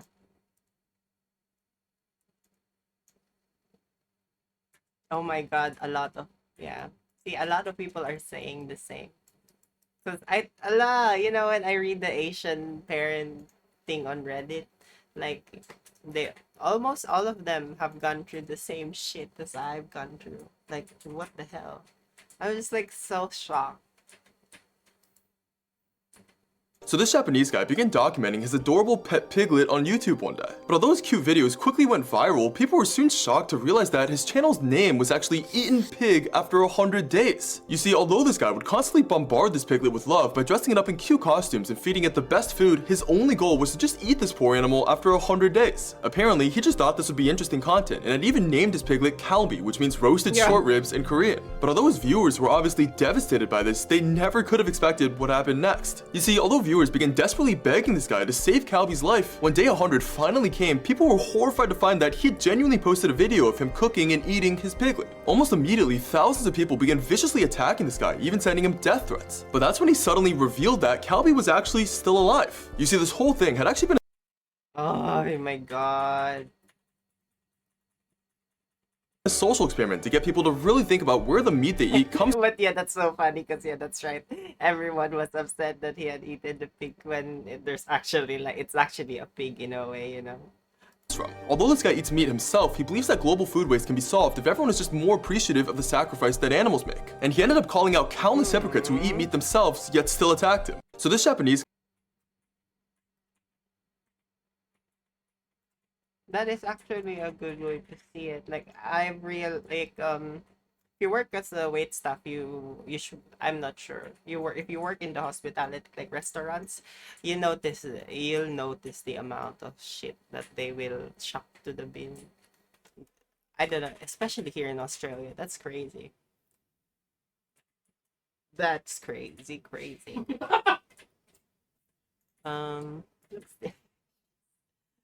I think this is a pot-belly pig because it's all about emotional investment. When someone you know dies and that's true. I guess I have to go next now.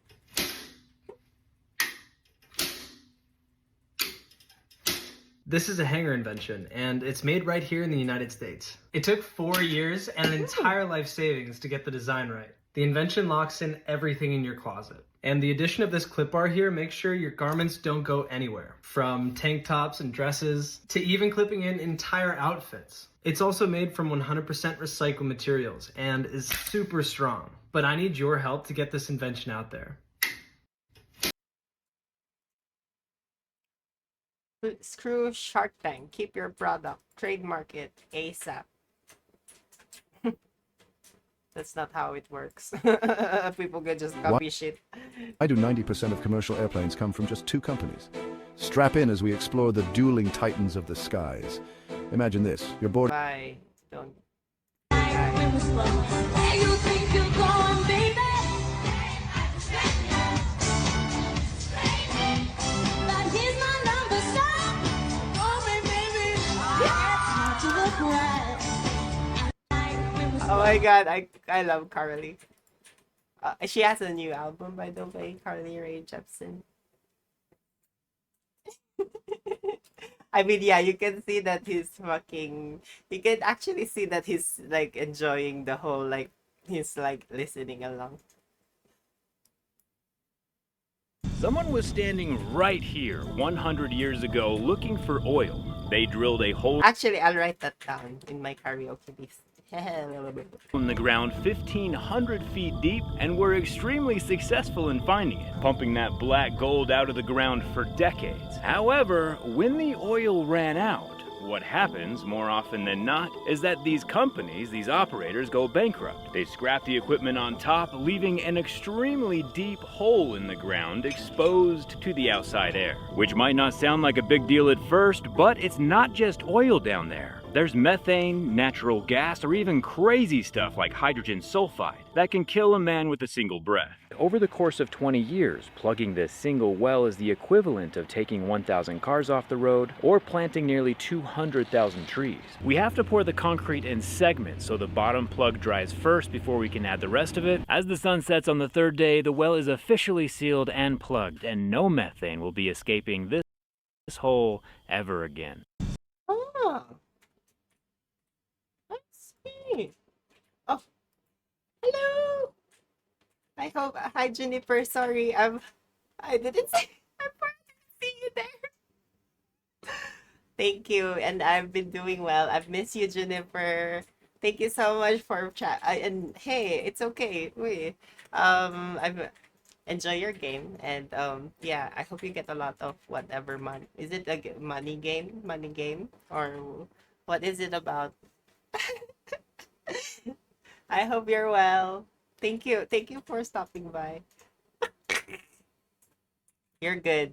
Like, I hope you get what you're aiming for. I don't know really. So World or Raw. So it's like you get items and all that stuff, right? Like magic stuff. And you can level. Is it a level up all that stuff? Like you can I mean all games can level up, but let me search MMO because yeah, I'm not really sure if it's like, is it like League of Legends where it's like different every round, or is it like an open world? Ah, yeah, so it's an open world. It's like an open world where you can play with others. Yeah, I see. That's cool. That's cool. Yeah, I've never really played those sort of stuff. I'm boring. But no, enjoy that game. Like, yeah, I've never tried those, honestly. Like that sounds interesting, honestly. I think that's something my brother would definitely play. Like my brother used to play something similar, I remember. I want to try Skyrim as well. I think it would be because you're kind of socializing in a way, you know. You're socializing with others. I think that's the best part of it, in it. Like being able to communicate with others and like create communities, friends. Even you can even make friends, you know. Yeah, exactly. That's cool. I used to have that. Actually used to play one of those games, but it's more like a rhythm game. It's like it's a rhythm game where you use it's more like a dance, like you dance with the rhythm and all that stuff. That is the sort of game I like. Someone was standing. But sorry, I'm distracting you with your grinding. Um, you should stream the game. Like Osu. Have you heard of Osu? I'm not sure of Hatsune Miku.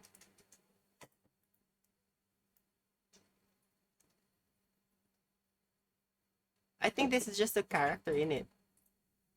Um, it's like a rhythm game, but there's like a piano of it. Like it's similar to O2 Jam, where you like you press like button like keys. Ah, but is it a game? That's cool. Cause yeah, I want to play that if it's a game. Yeah, I like those sort of games. Yeah, are my sort of games. Mm. Yeah, I did hear about this girl actually. Like she is the one who yeah, not virtual concerts, like they make like song like 3D concerts, like holograms of this girl. She has nice hair, honestly. That's really I want my hair to be that long, I think. Maybe I should keep my hair that long so I could like get your knees up, bitch. Kneel down and eat my feet. Yeah. Oh wow, she's 16 too, so the fucking yeah, it would be, honestly. Like crazy long. I want it but in black. I'd say in black because I look better in black. I look hmm. Maybe I should maybe I should put a cat eyes on. Maybe I should start putting cat eyes and like rar do that. Are you a lawyer? I am. And I need a lawyer. Do you Oh have my any? god, this is from a show. I don't want to show it in case I fucking I'm get the currently in Banff National Park, and today I went to go check out Lake Louise. I'm here in Banff after taking the Icefields Parkway down That's beautiful. from Jasper while on my road trip across Canada. But these parks were way more crowded than the ones I experienced on the way up to Alaska. There was tons of people taking photos, and some even came in a dress and suit to take their wedding photos. But I was able to walk down the trail to the shore of Lake Louise and escape the madness of all those people. I'm glad everything looks different, so I'm always experiencing something new. Because after driving through Alaska and northern British Columbia, after a while, all the trees and mountains start to look the same. I'll check that Also, out. the weather over there was starting to get worse, so it was probably demotivating me. But down here in Alberta, it's a little bit warmer and not as cloudy. But after going pretty far down the trail in Lake Louise, I went into the town of Banff to get a beaver tail. I didn't know what to expect, but when looking at it, I thought it was gonna be crunchy, but it's actually like a flat donut. But after checking out Banff and getting a beaver tail, I went into Calgary for the night to find It's like Dance Revolution. Oh my god, I like those sort of games. a place to sleep I like so that I Dance wouldn't. Dance I'm Revolution. currently I'm not like I'm not fast, like the others are crazy with it, but I just like the easy ones where I could dance along.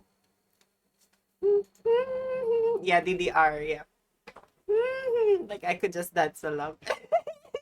Yeah, it can be. I think that's the whole like point, right? To like confuse you, especially when it's fast. Like when you need to use your like other like. Some people are crazy. They're using your body weight. That's a workout, That's a workout. Like that's like carrying that's exercise.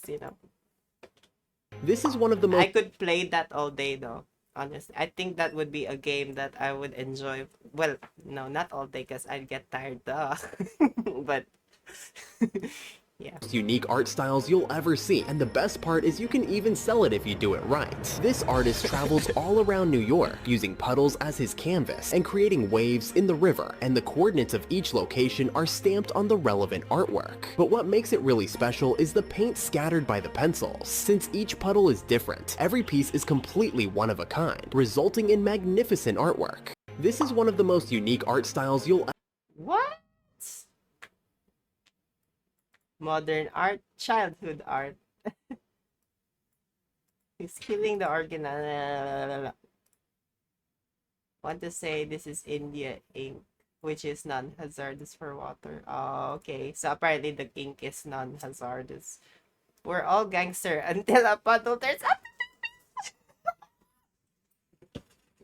The Philippines. If you go to the Philippines, be careful at the puddles, okay? Because people might have like peed in there or poop. you'd be really unfortunate if it was poop. And I really hope that doesn't happen, you know? But don't visit if So that's people the at this case. massive airport were really confused to realize that all of their flights were suddenly just getting cancelled. But although no clear reason was given for why at first, no one could have expected what happened next. You see, although the new Chitose airport in Japan is the second busiest airport in the entire country, recently the people there were told that the entire place was just being shut down. Apparently, there'd been some kind of security threat that needed to be investigated. So even though thousands of passengers had places they desperately needed to get to, everyone was just forced to go through security checks once again. And that's when it was finally revealed that the reason for all this chaos was just a single pair of scissors. You see, this pair of scissors had suddenly disappeared from a departure lounge store earlier that day. Since the airport officials were really worried that it had actually been stolen by terrorists to hijack a flight, they decided to just shut everything down. But after 36 flights were canceled and 201 were delayed, it was finally discovered that the missing pair of scissors had simply been in that store that entire time. As it turns out, it had never actually been taken. Aw, yeah, I will be online tomorrow. And no worries. Just thank you so much for lurking though. I really appreciate it. And yeah. Oh, sorry, too much info. I get ya. Mute me.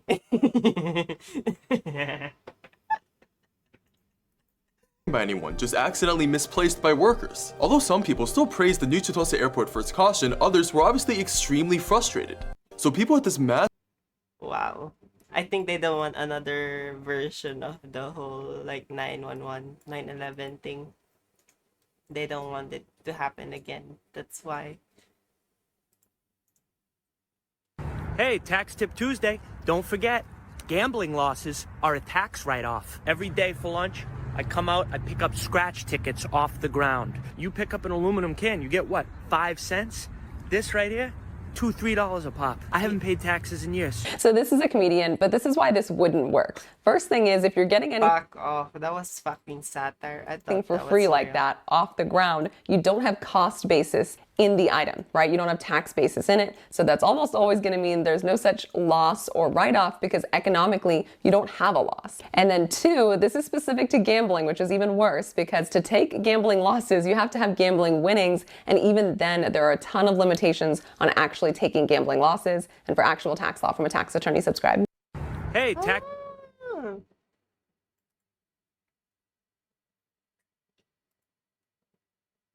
Day 16, biking across the country to get on the show, Survivor. There wasn't much at today's ride besides a very intense sun, as you can tell from my face mask I had to put on. I know it looks really weird, but it blocked the sun really well. And then we had to pull over at 2:30 just to get out of the sun and rest for a bit. And we ended the day in a place called Marysville, Louisiana. They had a great little campground / museum spot with a stage, and at the back of the stage was this little shed that ended up being where Luna and I stayed for tonight. It had 2 beds, microwave, AC, and I got to take a shower. That's 3 showers in a row. Kind of unheard of. Ride stats, and one last thing. 3,100 miles, 45 days, 1 road to Survivor. Day 16. Yeah, I was okay. Whew. Yeah, there's the pool. Like there's the dog thing. I kind of got scared. Like, oh my god, are you letting the dog run with you while you're biking? Like, are you selfish? I was gonna be like, fucking hell, are you serious? But no, I'm wrong. Sorry about that. So Jeremy has decided that shopping at Aldi is annoying, the logistics of getting everything home, and so he has bought this contraption. This is like the millennial dad version. That's cool. Version of like the Nanak shopping cart. He's so proud of it too. I have one of those in blue. Oh, it's Australia. Claxcart.com.au. What a thing. I can't believe I have to go shopping with you.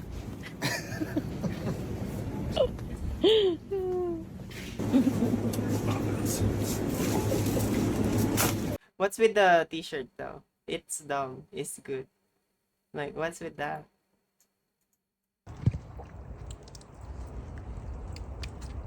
Whee!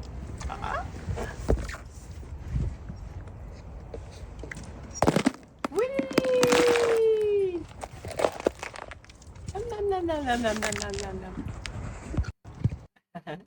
Fortunately, the breeder closed his feet quickly. Otherwise, he would have ended up as like a pumpkin. What? I don't get it. close his feet quickly. Elephant is probably like, I know you're testing my intelligence, but I'm really beginning to question. I love, yeah, I love elephants. I think elephants are one of those animals I want to see, honestly. Like, I wouldn't mind an elephant stomping my fucking face, turning it into a smashed pumpkin, I think. I wouldn't mind.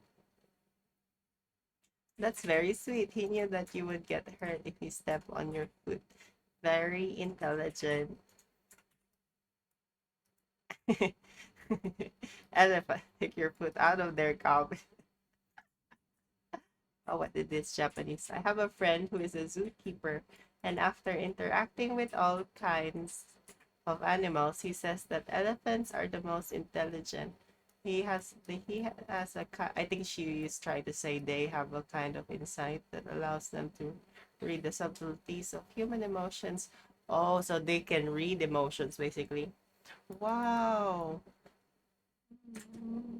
That is amazing. So amazing. Wow. Uh-oh, somebody spilled some gold. Ooh, that is some rich ground we're vacuuming up there. It's not normally this good when we're on the dredge. Oh, look at that. Special kind of vacuum and a filter we can take apart.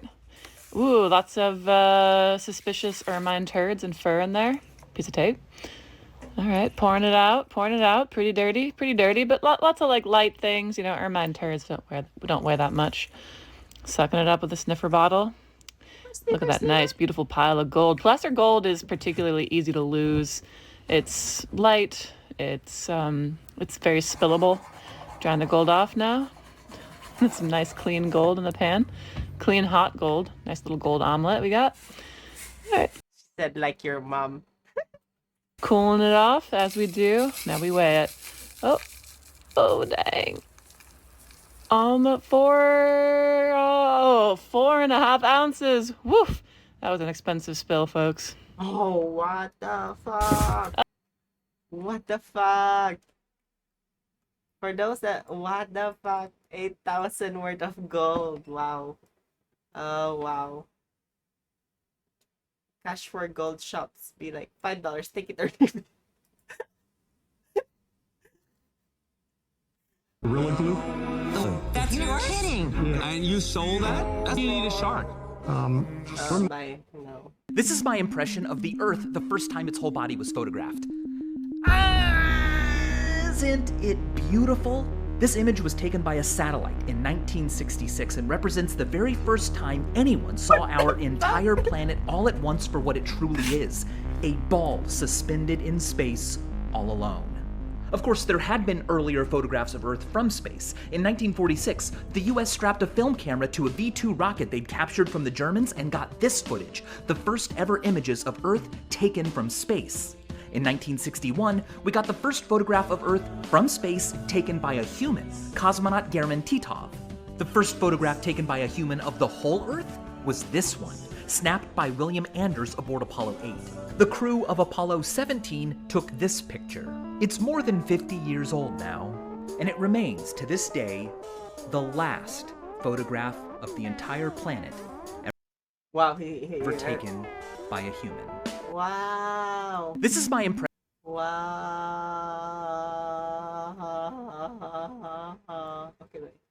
That's cool. So this pilot suddenly realized one day that his plane's front tires were completely stuck in the wrong direction, meaning that they would almost certainly crash if he tried landing. But although other pilots may have just started panicking, Captain... Why is the crash filtered? Like, that is weird. Scott Berg kept his cool. Since he knew his Airbus was way too heavy at the moment to try anything, he first simply flew around in circles for 2 hours. Then, once their fuel tank was almost completely empty, Captain Berg finally began gradually lowering the plane to try an extremely difficult landing maneuver. At the time, however, CNN was actually covering this incident live, and many experts were testifying about all the different ways this plane could crash, killing everyone on board. What made this even worse was that every seat actually had access to CNN, meaning that the passengers on board were literally listening to this and oh my god, yeah, that would... watching what could could be their last moments on live TV. Many of these passengers and even the plane's flight attendants just couldn't stop crying. But despite everything, Captain Burke began to precisely land the plane while somehow keeping the faulty front tires above the ground. When these tires finally landed, although they should have ripped right off from the force, Captain Burke's almost perfect technique made it so that the plane was going just slow enough for the tires to hold. All 146 people on board survived without even a single injury. So this pilot suddenly— Wow. Props to the dude. Props to that pilot. Wow. Fuck. Me. Shit. That's... Oh my god. Wow. Yeah, okay. Scott Burke apparently was the I think he was the pilot. Is he the pilot? Let me see.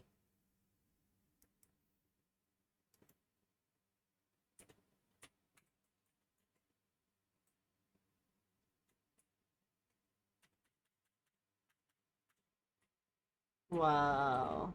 Amazing. And he didn't want any of those clouds, which is what humans should do, just helping each other without cloud, without anything. Just help. No, what the fuck? There's Sorry, a I said chef what who the fuck. claims a high-end restaurant ate his cake worth hundreds of dollars. This cake took him several hours to make. It's a funfetti 15-layer cake. Prior to his reservation, he asks the staff, like, hey, can I cut the cake myself?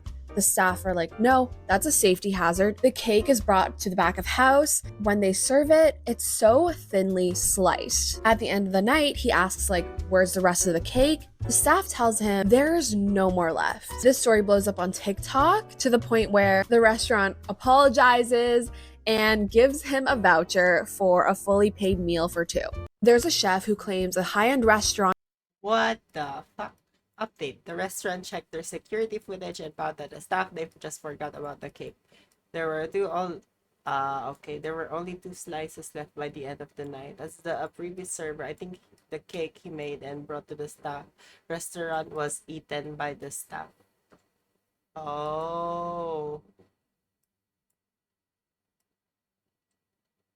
Eve. I mean, it's okay to eat it, I guess, after, but even that's a hazard, TBH. But yeah, wow. Didn't even leave a piece for the person who made it. White jacket and a thick accent. Ooh, maybe it's on my head.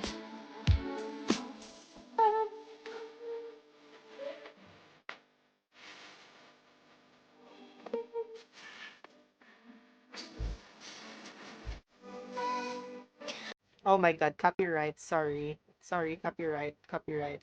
Fuck, I was enjoying the song. I saw this hack on TikTok that told me I've been making hard-boiled eggs all wrong. Instead of submerging the eggs into a pot of boiling water, you're supposed to just add enough water to cover the bottom of your pan. Is that enough? I like to tap the bottom of my eggs for good luck. And then once the water starts to bubble a little bit, okay, then you're supposed to cover it up and then boil it for 7 to 10 minutes, depending on how you like your yolk. But whatever. This method is also supposed to make it really easy to peel. There's still a little bit of water at the bottom, but let's dunk these babies in an ice bath. Okay, let's see how well I can peel it. I would say this is pretty good. Peel it. Oh, yeah. Oh. This hack works because it's steaming the egg, not boiling it. Yeah, so okay, so when it steams, the water is actually gonna build up and leave. Okay. Because yeah, there's actually that coating. I think that's what sticks, the coating from the egg. Oh.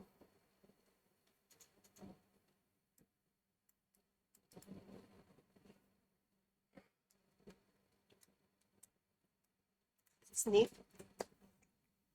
Okay, I just realized that it's already 1 o'clock. Oh shit, sorry. I'm not supposed to be ending it now. I'm gonna end it now. Now I'm gonna be ending it. Because yeah, I'm kind of tired. And I wanna take yeah, I need to do some other stuff.